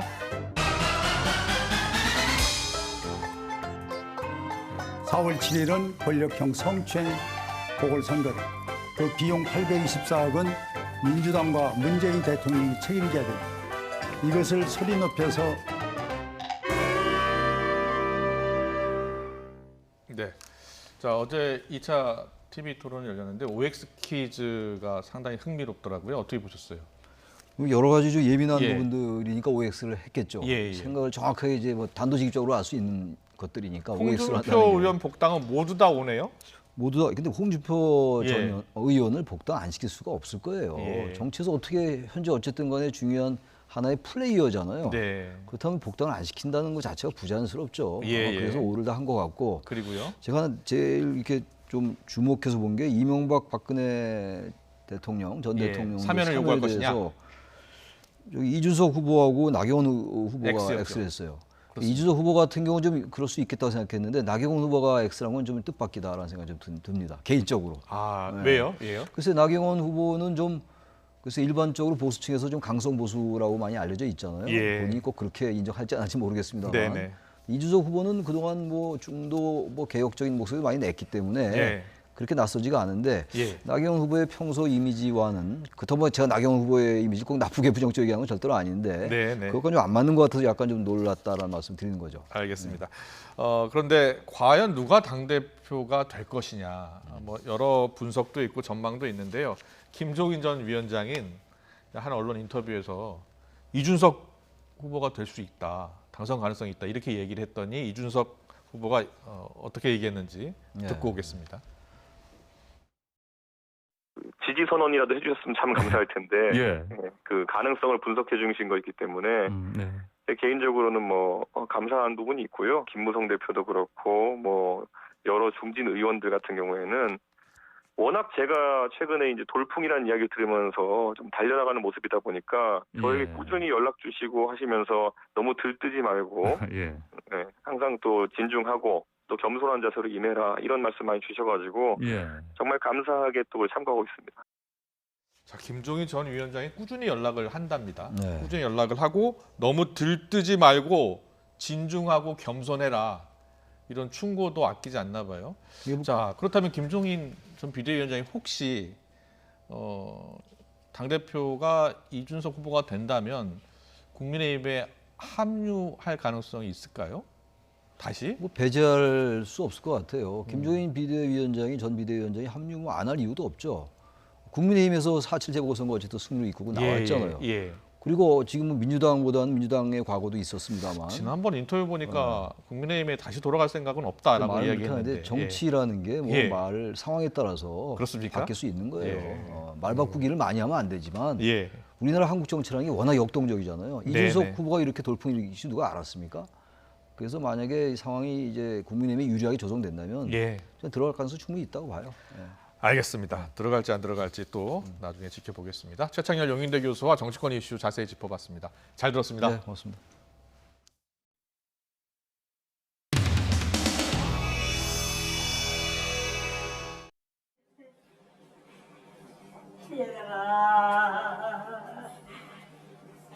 네 억울한 죽음을 밝혀주신다고 해서 방송국 분들이 오셨어. 조금만 기다려라.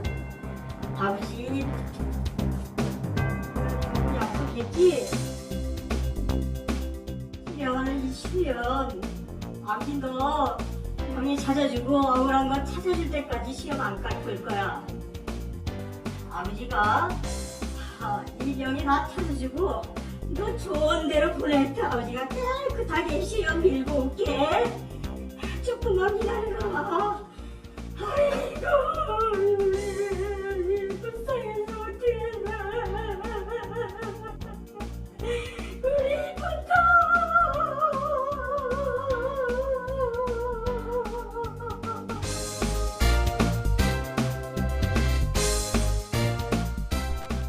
다른 질문 있으세요? 공보 과정이 정리를 하니까 아무 말씀 안 하시네. 아, 참. 예.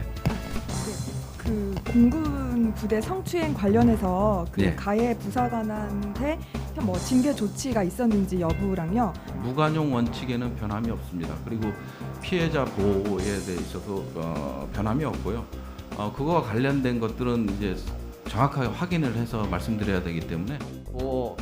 좋게 넘어가주면 안 되냐 이런 말을 했다고 그러는데 거기에 대해서 뭐 적용하실 계획이나 뭐 이런 거 있으신가요? 아까 말씀드렸듯이 저희 쪽에서 이제 합의 종용이나 그다음에 회유나 사건 은폐 등과 같은 경우는 수사를 좀 더 해봐야 되기 때문에요. 일단 TF가 이제 꾸려지고 하기 때문에 좀 결과를 좀 지켜달라는 말씀을 드립니다.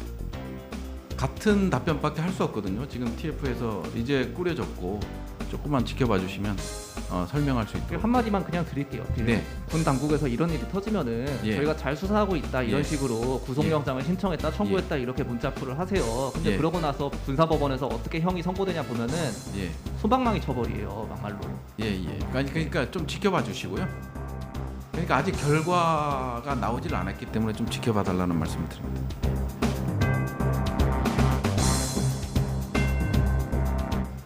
다른 질문 있습니까? 김 기자님. 해병대 계세요? 안 계십니까? 어떤 질문? 얼마 전에 해병대 여군 간부 한 명이 부하 성폭행 시도에 대해서 흉기를 들고 방어했다 그런 사건이 있어요. 알고 있습니다. 수사 결과가 어떻게 됐는지 궁금합니다. 결과 아직 안 나왔습니다. 수사 중입니다. 진행 중이요. 결과를 지켜봐 주시죠.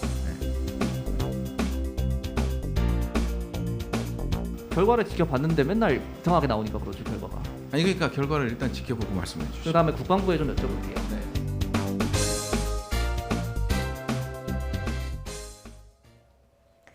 지난달 30일 울산시 고려하연 온산 재련소에서 숨진 노동자 2명의 부검 결과 사인이 질식사인 것으로 추정된다는 국립과학수사연구원의 1차 소견이 나왔습니다. 경찰은 질소가 누출된 경위 등을 확인하기 위해서 내일 오전 사고 현장 감식을 하기로 했습니다. 네이버 노동조합이 소속된 전국화학섬유식품산업노조는 직장 내 괴롭힘 끝에 네이버 직원이 극단적인 선택을 한 것과 관련해 진상규명과 당사자 처벌, 재발방지 대책 수립을 촉구했습니다. 화섬노조는 특히 고인이 생전에 과중한 업무 스트레스와 위계에 의해 괴롭힘을 겪은 정황이 여러 통로로 제기되고 있지만 마지막 순간까지 의지할 시스템은 부재했고 고통과 부담은 온전히 고인의 몫이었다고 지적했습니다. 사회적 참사 특별조사위원회가 가습기 살균제와 관련해서 환경부득을 대상으로 청문회를 열겠다고 밝혔습니다. 사참위는 환경부가 올해 말까지 건강피해 판정을 마친다는 계획을 세워놓고 심사 완료일을 6개월씩 2번이나 미룬 이유를 청문회에서 파헤쳐야 한다는 입장입니다. 특수 제작한 전동 공구 속에 10억 원대의 금괴를 숨겨서 밀수출한 업자가 붙잡혔습니다. 인천 본부세관은 원통형 금괴를 만들어 특수 제작한 전동 공구 안에 숨긴 뒤에 일반 공구로 수출 신고를 하는 방식으로 금괴 18kg을 일본으로 수출한 혐의로 A씨를 구속 송치했습니다. 어제 낮 1시 40분쯤 충남 논산시 연무읍 마전리 돈사 신축공사 현장 인근에서 토사가 무너지면서 50대 작업자 1명이 매몰돼 숨졌습니다. 함께 작업을 하던 60대 농장 주인도 사고 현장 인근에서 굴러 경상을 입고 병원으로 옮겨졌습니다. 소방당국은 배수관 설치를 하던 중 토사가 쓸려 내려온 것으로 보고 있습니다. 한 여성이 시끄럽게 짖는다는 이유로 길거리에서 강아지 다리를 붙잡아 내팽개치고 학대했다는 제보가 들어왔습니다. 경찰에 적발된 동물학대는 지난 10년 동안 10배 넘게 늘어났지만 실제 처벌로 이어지는 경우는 많지 않습니다. 저희가 취재한 이 여성도 마찬가지였습니다. 정현우 기자입니다. 지난달 14일 밤 인천 부평동 한 거리. 한 여성이 하얗고 작은 강아지의 다리를 낚아채 들더니 대롱대롱 흔듭니다. 그러더니 강아지를 유모차에 냅다 내팽개치더니 소리를 지릅니다. 도망가지 못하게 할 요령인지 목줄을 유모차에 칭칭 감았습니다. 이내 유모차를 엎어놓고 고함칩니다.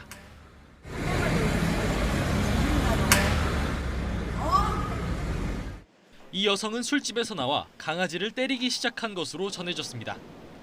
주변에 있던 사람들은 당시 상황을 동영상으로 찍었지만 미처 범죄라 생각하지 못했습니다. 손바닥으로 엉덩이 쪽을 가격을 한 거죠. 세게 쳤습니다. 경찰이 이런 것까지 이런 게 있는지 아직 인지를 못해가지고 신고를 차마 못했습니다. 경찰에 들어온 신고도 없어 강아지를 때린 여성을 처벌할 길은 당장 없어 보입니다. 부평동은 보통 저희 강아지 맞긴 한데 절대까지는 지금 수사 진행 중인 게 없는 걸로 확인됐습니다. 경찰에 적발된 동물학대는 지난 10년 동안 10배로 급증했지만 실제 처벌로 이어지는 경우는 10%도 안 됩니다. 실제로 지난해 12월 목줄을 잡고 쥐불 놀이하듯 개를 공중에 돌려 공분을 샀던 20대 2명에겐 1심에서 벌금 100만 원이 선고됐습니다.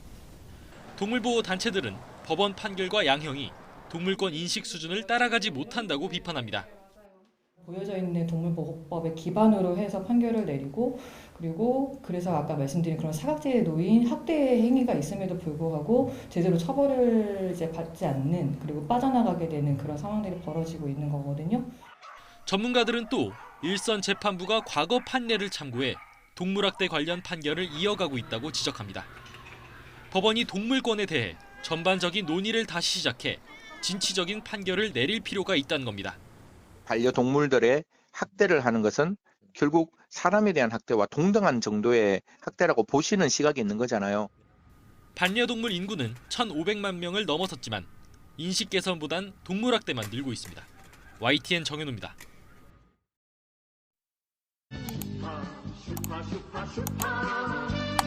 우렁찬 엔진 소리 목소리 오형제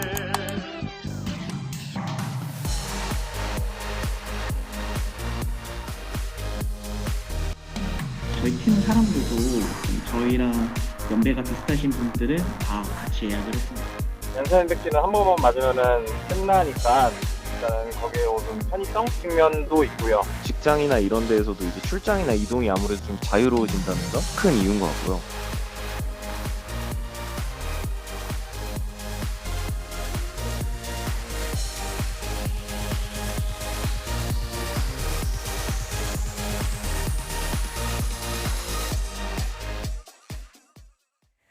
네, 조금 전 보신 것처럼 얀센 백신 90만 명분 접종 예약이 만 하루도 안 돼서 마감되면서 뜨거운 열기를 나타냈습니다.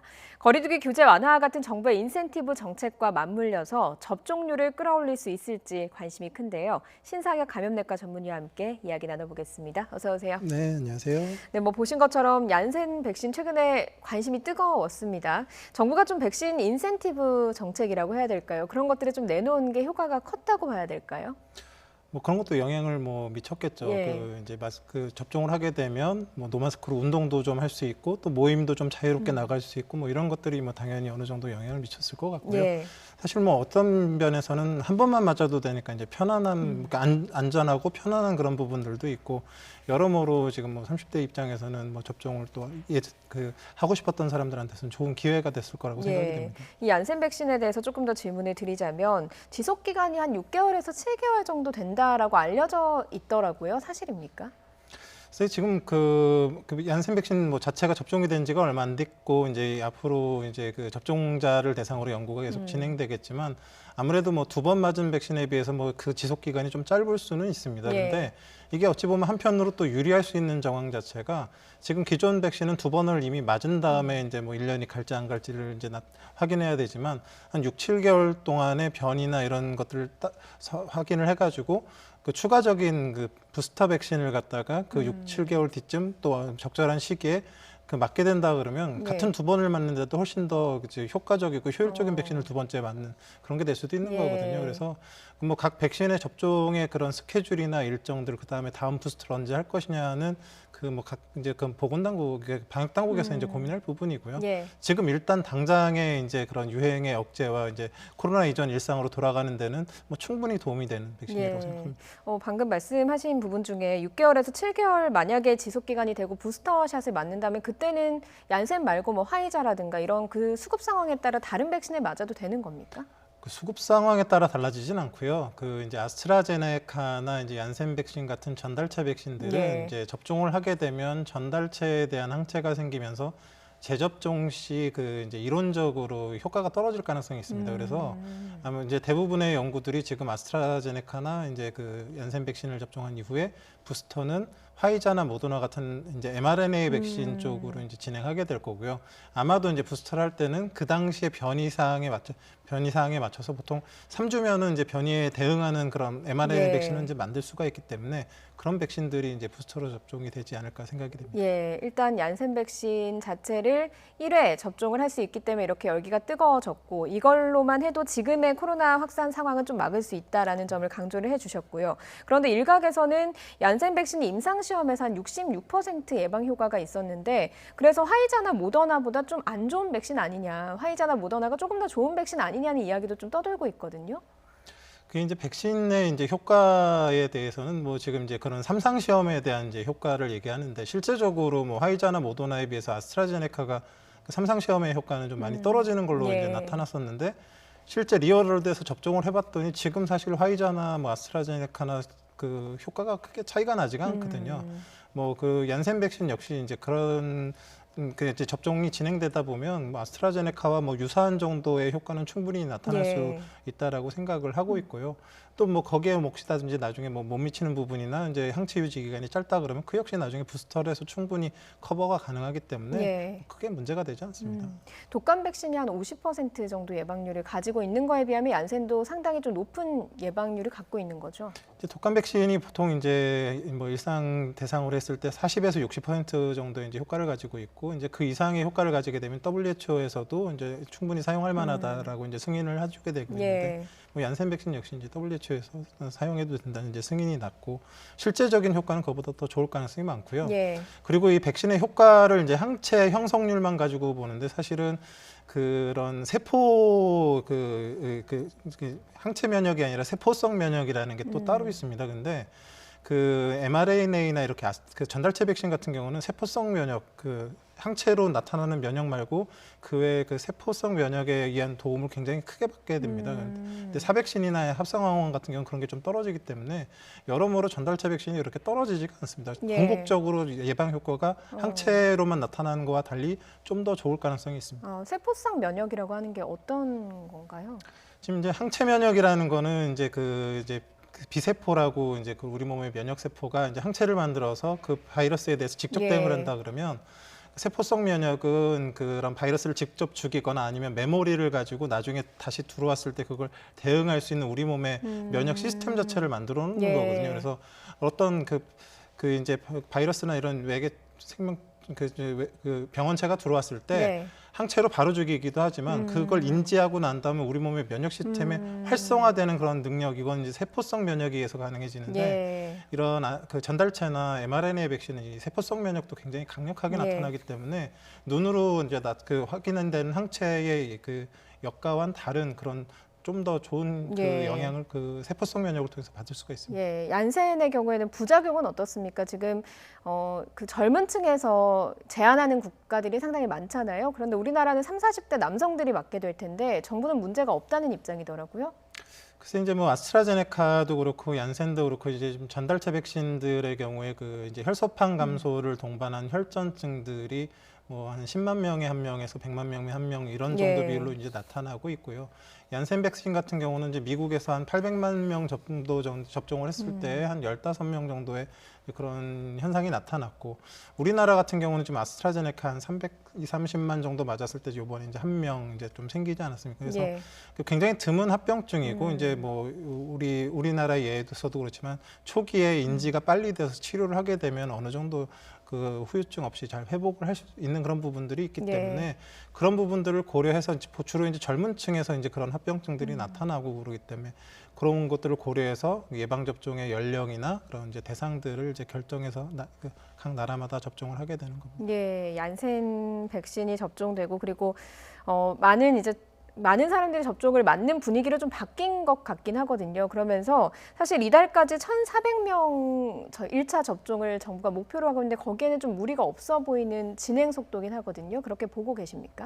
원래 이제 6월까지 이제 1,300만 명을 이제 접종 목표를 했었는데 얀센 백신 100만 명분이 이제 들어오면서 이제 1,400만 명 이제 분이 된 거죠. 근데 사실 이제 이게 그 뒤에 들어온 얀센 백신 100만 명분이 저는 굉장히 중요하다고 생각을 합니다. 왜냐하면 지금의 1,300만 명은 지금 그 고령층 중심의 고위험군 중심으로 접종을 하기 때문에 그분들의 사망과 중증화를 낮춰주는 건 맞지만 실제적으로 사회활동에 활발한 분들이 아니기 때문에 지역사회 감염을 줄이는 효과는 좀 떨어집니다. 근데 이 100만 명의 그 30대에서 100만 명들은 이분들은 각각 자체가 지역사회에서 걸렸을 때의 지역사회 조용한 전파를 일으킬 수 있는 이런 분들인데 그런 그 역학적인 그 연결고리 100만 개가 끊어지는 거거든요. 그래서 이 100만 명이지만 실제적으로 지역사회 감염을 그 유행을 낮추고 확진자 수를 줄이는 데는 그 30대 100만 명이 굉장히 큰 역할을 할 수도 있고, 그래서 뭐 숫자도 숫자지만 그 이제 젊은 층들이 맞는 백신들이 늘어나면 늘어날수록 유행은 통제될 가능성이 높겠다. 그런 부분에 있어서 지금 100만 명 30대가 들어온 건 굉장히 좋다라고 생각을 합니다. 어찌됐든 정부가 목표한 대로 지금 접종률이 진행이 되고 말씀하신 대로 사회 활동이 높은 사람들이 지금 접종을 하게 되면서 그럼 진짜로 7월에 마스크를 야외에서 벗고 다니고 또 종교 활동도 할 수 있고 이렇게 되느냐, 이게 관심사인 것 같거든요. 그런데 좀 서두르는 것 아니냐라는 지적도 한편에서는 있습니다. 전문가 보시기엔 어떻습니까? 그래서 이제 결국은 이제 어찌 보면 인원 제한과 이제 마스크를 착용하지 않아도 되는 이제 크게 두 가지로 나눠지는데요. 인원 제한 같은 경우는 진짜 접종을 뭐 1차든 뭐 완료자든 이제 접종한 경우에 있어서 뭐 인원 제한에서 그 제외가 되는 부분들은 충분히 괜찮다고 생각을 합니다. 근데 마스크를 벗는 거, 뭐 실외든 이제 나중에는 실내까지 이제 마스크를 벗는 경우에 있어서는 뭐 물론 접종을 하신 분들은 전 마스크를 벗어도 괜찮다고 생각을 합니다. 근데 문제는 접종하지 않은 분들도 덩달아 마스크를 벗으신 상황들이 벌어질 수 있다라는 거죠. 그래서 본인이 이제 그런데 참 그 인원 제한에 뭐 그런 것들은 상관없는데 야외에서 전부 다들 그냥 나도 접종한 것처럼 마스크를 벗고 다니는 그런 상황들이 벌어지지 않게 이제 사실 잘 관리하는 것들이 좀 필요할 것 같습니다. 뭐 방역 의식이 좀 흐트러지지 않아야 되고 그런 데에 대한 관리가 필요할 것 같다라는 말씀을 해주셨습니다. 그런데 저도 어제 그 필요해서 타이레놀을 사러 갔더니 타이레놀이 없어서 다른 약을 권하더라고요. 지금 타이레놀 품귀 현상도 나오고 있거든요. 다른 약을 먹어도 괜찮은 겁니까? 다른 약을 먹어도 되는 게 아니고요. 이제 타이레놀이라는 거는 이제 사실 상품명이고요. 예. 이제 그 아세트아미노핀이라는 이제 성분명이 이제 있는데 이 아세트아미노핀 성분명을 가진 그런 여러 약들 중에 이제 대표적인 약 중에 하나가 이제 타이레놀일 뿐이고요. 사실 이 아세트아미노핀 성분의 약들은 굉장히 수십 종이 이제 시중에서 유통이 되고 있기 때문에 타이레놀을 꼭 집어서 이렇게 달라고 하실 게 아니라 그 이제 뭐 지금 접종 후 이후에 이제 적절한 그 해열 진통제를 그 이제 찾으러 왔다 그러면 그 약사님께서 이렇게 잘 이렇게 골라서 주실 거라고 생각을 합니다. 그래서 꼭 타이레놀을 드셔야 되는 건 아니고. 약사의 권고에 따라서 그 백신을 맞고 부작용을 예방하기 위해서 좀 먹을 수 있는 약들을 권유받으면 된다라는 말씀이셨습니다. 알겠습니다. 얀센 백신에 대한 궁금점 그리고 백신들에 대한 궁금점 여쭤봤습니다. 신상혁 감염내과 전문의였습니다. 오늘 말씀 고맙습니다.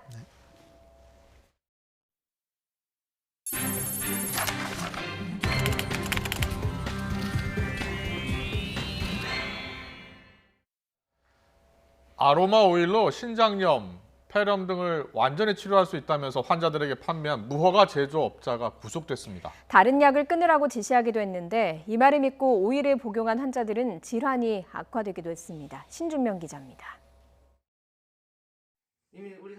경기 안산시의 오피스텔. 정체를 알 수 없는 흰색 병들이 집안 곳곳에 널려 있습니다. 서랍장에는 누런 액체가 담긴 병 수백 개가 보관돼 있습니다. 그러니까 나쁜 놈이라고 생각하고 가져갈 거 다 가져가. 무허가 의약품을 만들어 판 제조업체 대표 72살 남성 A씨가 적발될 당시 영상입니다. A씨는 이른바 아로마 테라피 오일을 하루 한 번 마시거나 바르면 신장염이나 폐렴을 고칠 수 있다고 신문과 인터넷에 광고했습니다. 식용으로 사용할 수 없는 화장용 오일입니다. 제조업자는 화장용 오일 19종을 이 통에 섞은 뒤 신장 기능에 효능이 있는 의약품인 것처럼 속여 팔았습니다. 하지만 효과가 검증되지 않은 무허가 의약품이었고 광고 역시 불법이었습니다. 지난 2013년 11월부터 지난 2월까지 7년 넘게 A씨가 판 무허가 오일은 1,100여 개. 만 원도 되지 않는 원료로 50ml짜리 제품을 만들어 최대 20만 원씩 팔았는데 1억 5천만 원 가까운 수익을 올렸습니다. 비위생적인 공간에서 화장품에 주로 사용되는 라벤더 오일 등 19종의 오일을 사용해 광고를 보고 찾아온 환자들에게 병원 의무 기록지를 받아본 뒤 오일의 효능을 높이려면 복용 중인 다른 약을 끊으라고 지시하기도 했습니다. 복용한 환자들은 신장 기능이 더 나빠지거나 부작용이 생기기도 했습니다. 해당 제품을 구입해 복용한 환자 중에는 오히려 신장 질환이 악화되거나 붉은 반점이 생기는 등 피해 사례도 발생하였습니다. 식약처는 보건범죄 단속에 관한 특별조치법과 약사법 위반 혐의로 A씨를 구속해 검찰에 넘겼습니다. 보관 중이던 나머지 오일 제품 270여 개는 압수했습니다. YTN 신준명입니다. 일부 편의점들이 김치가 드러난 식품류에 중국식 표기인 파오차이를 썼다 논란이 되자 해당 제품의 생산과 판매를 중단했습니다. 논란이 불거지자 GS25는 전수조사를 통해서 문제의 표기가 있는 상품의 발주와 판매를 중단했습니다. 세븐일레븐도 삼각김밥과 김밥 등 일부 김치가 들어가 있는 식품에 파오차이가 표기된 점을 확인하고 해당 상품의 생산을 중단했습니다. 할리스 커피가 가맹 희망자들에게 인근 가맹점 현황 등 중요 정보를 주지 않았다가 공정거래위원회에 적발됐습니다. 공정위는 할리스 커피를 운영하는 케이지 할리스 앤 F&B에 대해 시정명령을 내렸다고 했습니다. 공정위 조사 결과 할리스 커피는 지난 2014년부터 2018년까지 가맹을 희망하는 이들 일부에게 가맹사업 현황이나 부담 내용 등을 담은 정보 공개서와 인근 가맹점 현황을 제공하지 않았습니다. 고 이건희 삼성그룹 회장 유족의 미술품 기증을 계기로 지어질 새 미술관 건립 부지로 서울 종로구 송현동 땅이 급부상하고 있습니다. 문화체육관광부는 서울시가 소유권 이전 절차를 밟고 있는 송현동 땅에 미술관을 지을 의사가 있는지 서울시에 문의했다고 밝혔습니다. 이에 대해 서울시는 공식 입장을 내진 않았지만 내부적으로는 환영하는 분위기입니다. 미국 국무부가 그동안 기밀로 분류됐던 5.18 광주 민주화운동 관련 문서를 추가로 공개했습니다. 미국은 당시 지휘체계와 무관하게 전두환이 실세라는 점을 파악하고 있었던 점, 광주의 진실을 알리는 데 중요한 역할을 했던 미국인 2명의 신원도 이번 문서 공개로 확인됐습니다. 김도원 기자입니다. 광주 민주화운동이 무참히 진압된 지 2주 뒤 주한 미국 대사관은 국무부에 기밀 전문을 보냅니다. 내부자의 광주 사태 설명이라는 제목의 이 보고서를 두고 대사관은 지금까지 접한 가장 객관적인 기록이라고 평가했습니다. 5월 21일 헬기 사격을 비롯해 진압군의 만행을 가감없이 적었고 옳은 일을 위해 기꺼이 희생한 한국인들을 존경하게 됐다는 소감도 담겨 있습니다. 보고서 문건은 10여 년 전에 공개됐지만 누가 썼는지는 그동안 알려지지 않았는데 미 국무부가 이번에 기밀 문서를 추가 공개하면서 미국인 장로교 선교사가 작성한 것으로 확인됐습니다.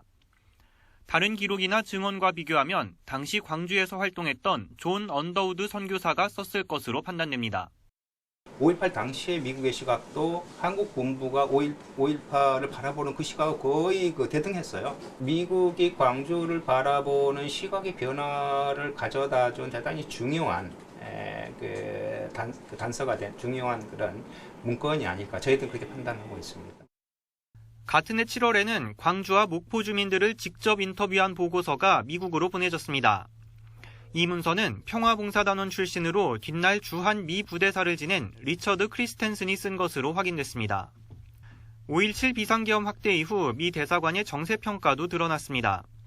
새로 공개된 부분을 보면 미국은 전두환이 군부의 중심적 역할을 맡고 있으며 대통령은 무력하다고 평가했습니다. 미국 정부가 이번에 삭제하지 않고 완전 공개한 문건은 14건, 53페이지입니다.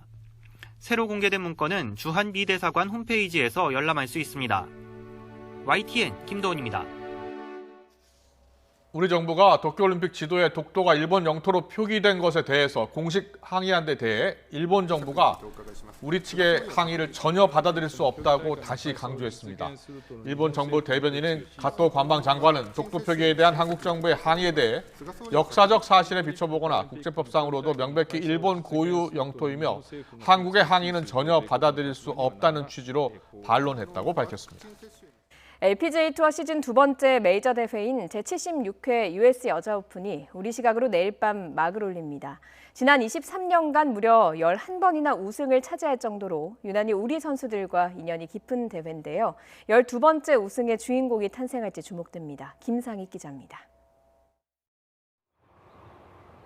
US 여자 오픈은 1998년 박세리를 시작으로 한국 선수들이 메이저 꿈을 이루는 단골 무대였습니다.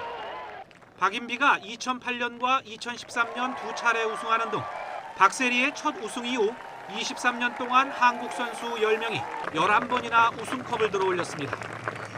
특히 2008년 박인비의 역대 최연소 우승 이후 열린 13번의 대회 중 9번의 우승은 우리 선수들의 몫이었습니다. 지난해 코로나19로 12월에 열린 대회에서 신데렐라로 탄생한 김아림은 6개월 만에 정상 지키기에 나섭니다. 저 또한 그 행운아 중에 하나였고 이 경험을 통해서 더 많은 선수들이 좋은 기회를 맞기를 응원합니다. 대회 3년 연속 우승에 도전하는 한국 선수는 지난해보다 8명이 줄어든 20명. 코로나19로 국내파들의 참여가 많이 줄어든 탓이지만 고진영과 박인비, 김세영, 세계 1, 2, 3위가 총 출동합니다. 특히 아직 시즌 첫 승이 없는 고진영은 지난주 매치 플레이 예선 탈락에 아쉬움을 털고 자존심 회복에 나섭니다. When you go to the tee box and then you can see the lots of trees to the fairway, so your eyes feels like blocked to every target, so it's gonna be tough. I will focus on like just keep the fairway. 이 밖에 유소연과 이정은, 김효주 등이 정상 도전에 나서지만 태국의 주타누간, 미국의 코로다 자메 등 한국 선수의 독주를 막으려는 기존 강자들의 저항도 만만치 않을 전망입니다. 세계에서 가장 어려운 코스 중 하나로 꼽히는 대회 코스는 위대한 골퍼들의 무덤이란 별명답게 그 어느 대회보다 이변을 만들어낼 가능성이 높게 점쳐지고 있습니다. YTN 김사익입니다. 네, 프로야구 롯데의 나균환 선수, 냉혹한 프로 무대에서 살아남기 위해서 간절하게 자신의 시간을 준비해 왔는데요. 어제 경기에서 감격의 첫 승을 올렸습니다. 투수로 전향하면서 이름까지 바꾼 절실함을 올 시즌 실력으로 꼽히고 있습니다. 조성호 기자입니다. 1회부터 찾아온 실점 위기. 롯데 선발 나균환은 키움 중심 타자 이정후와 박동원을 나란히 범타로 돌려세웁니다. 베테랑 서건창도 당차게 3구 3진으로 잡아냅니다. 7회 투아웃까지 실점 없이 막아내며 데뷔 첫 승을 거뒀습니다. 팀이 이겨서 너무 좋고 또 저도 또 좋은 성적을 내서 기분이 좋은 것 같습니다.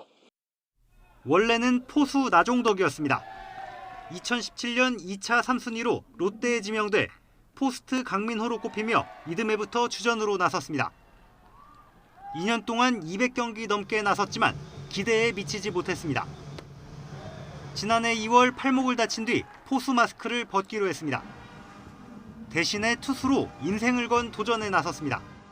어머니 같은 경우에는 제가 이제 야구하면서 평생 포수로 했다가 갑자기 이제 투수로 바꾼다 하니 이때까지 했던 게 너무 아쉽다고. 지난해 7월 이름까지 바꾸며 의지를 다진 나균아는 올 시즌 핵심 전력으로 거듭났습니다. 선발로 나선 3경기 16이닝 동안 석점만 내주며 롯데 선발진 가운데 가장 안정적입니다. 절묘한 제구로 포크볼, 슬라이더, 커브 등 다양한 6개 구종을 섞어 던지는 투구에 팬들은 컨트롤의 마법사 매덕스 이름을 딴 나덕스라는 별명까지 지어줬습니다. 포수로 나균안의 승리를 도운 또 다른 개명 선수 지시완의 활약도 돋보입니다. 지성준이란 이름으로 지난해 롯데로 이적했지만 수비력 논란으로 마음고생을 했습니다.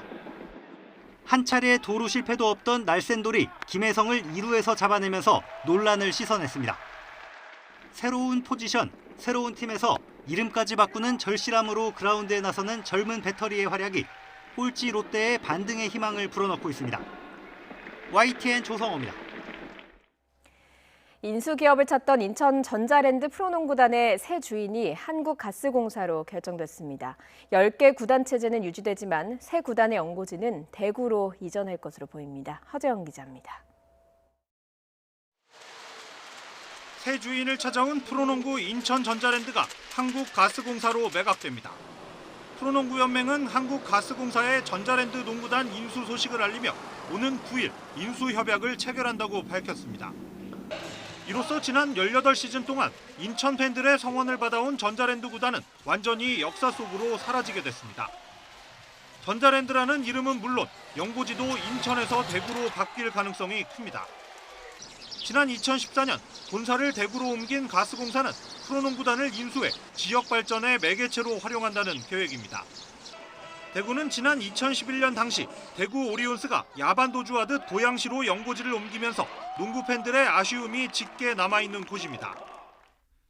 가스공사는 오는 9일 인수 협약식도 대구 수성구의 한 호텔에서 열기로 했고 대구 지역사회 기여와 스포츠 산업 진흥을 위해 프로농구단을 인수한다고 인수 배경을 설명해 사실상 연고지 이전을 암시했습니다. 가스공사는 연고지 이전 작업과 함께 선수단 구성 등을 거쳐 오는 9월 중 정식 창단식을 열 계획입니다. 계약 기간이 1년 남아있는 유도훈 감독을 비롯해 기존 코칭 스태프와 선수단, 구단 직원까지 대부분 승계될 전망입니다. 김낙현과 이대현 등 젊은 선수들이 건재한 데다 전 국가대표 가드 두경민까지 트레이드로 영입하며 당장 상위권을 노릴 만한 전력을 갖춘 것으로 평가됩니다. YTN 허재원입니다. 6월의 초입부터 30도 안팎의 더위가 찾아왔습니다. 남서풍에 강한 일사까지 더해지면서 기온이 크게 올랐는데요. 오늘 경기도 안성, 양성면의 기온이 33.5도까지 오르면서 전국에서 가장 더웠고요. 서울이 29.7도, 대전 30.6도로 전국적으로 30도 안팎의 더위가 이어졌습니다. 더위는 내일 전국에 비가 내리면서 주춤하겠습니다. 내일 서울의 낮 기온은 22도로 오늘보다 8도나 낮겠습니다. 비는 내일 새벽 전남 해안을 시작으로 낮 동안 그 밖에 전국으로 확대하겠고요. 저녁 무렵에는 대부분 그치겠습니다. 제주도에는 벼락을 동반한 최고 80mm의 제법 많은 비가 내리겠고 그 밖의 지역에는 5에서 40mm의 비가 예상됩니다. 이후 주말에는 다시 맑은 가운데 초여름 더위가 이어지겠습니다. 지금까지 날씨 정보였습니다. 네, 이어서 저녁 종합 뉴스 2분인 뉴스가 방송됩니다. 시청해주신 여러분 고맙습니다.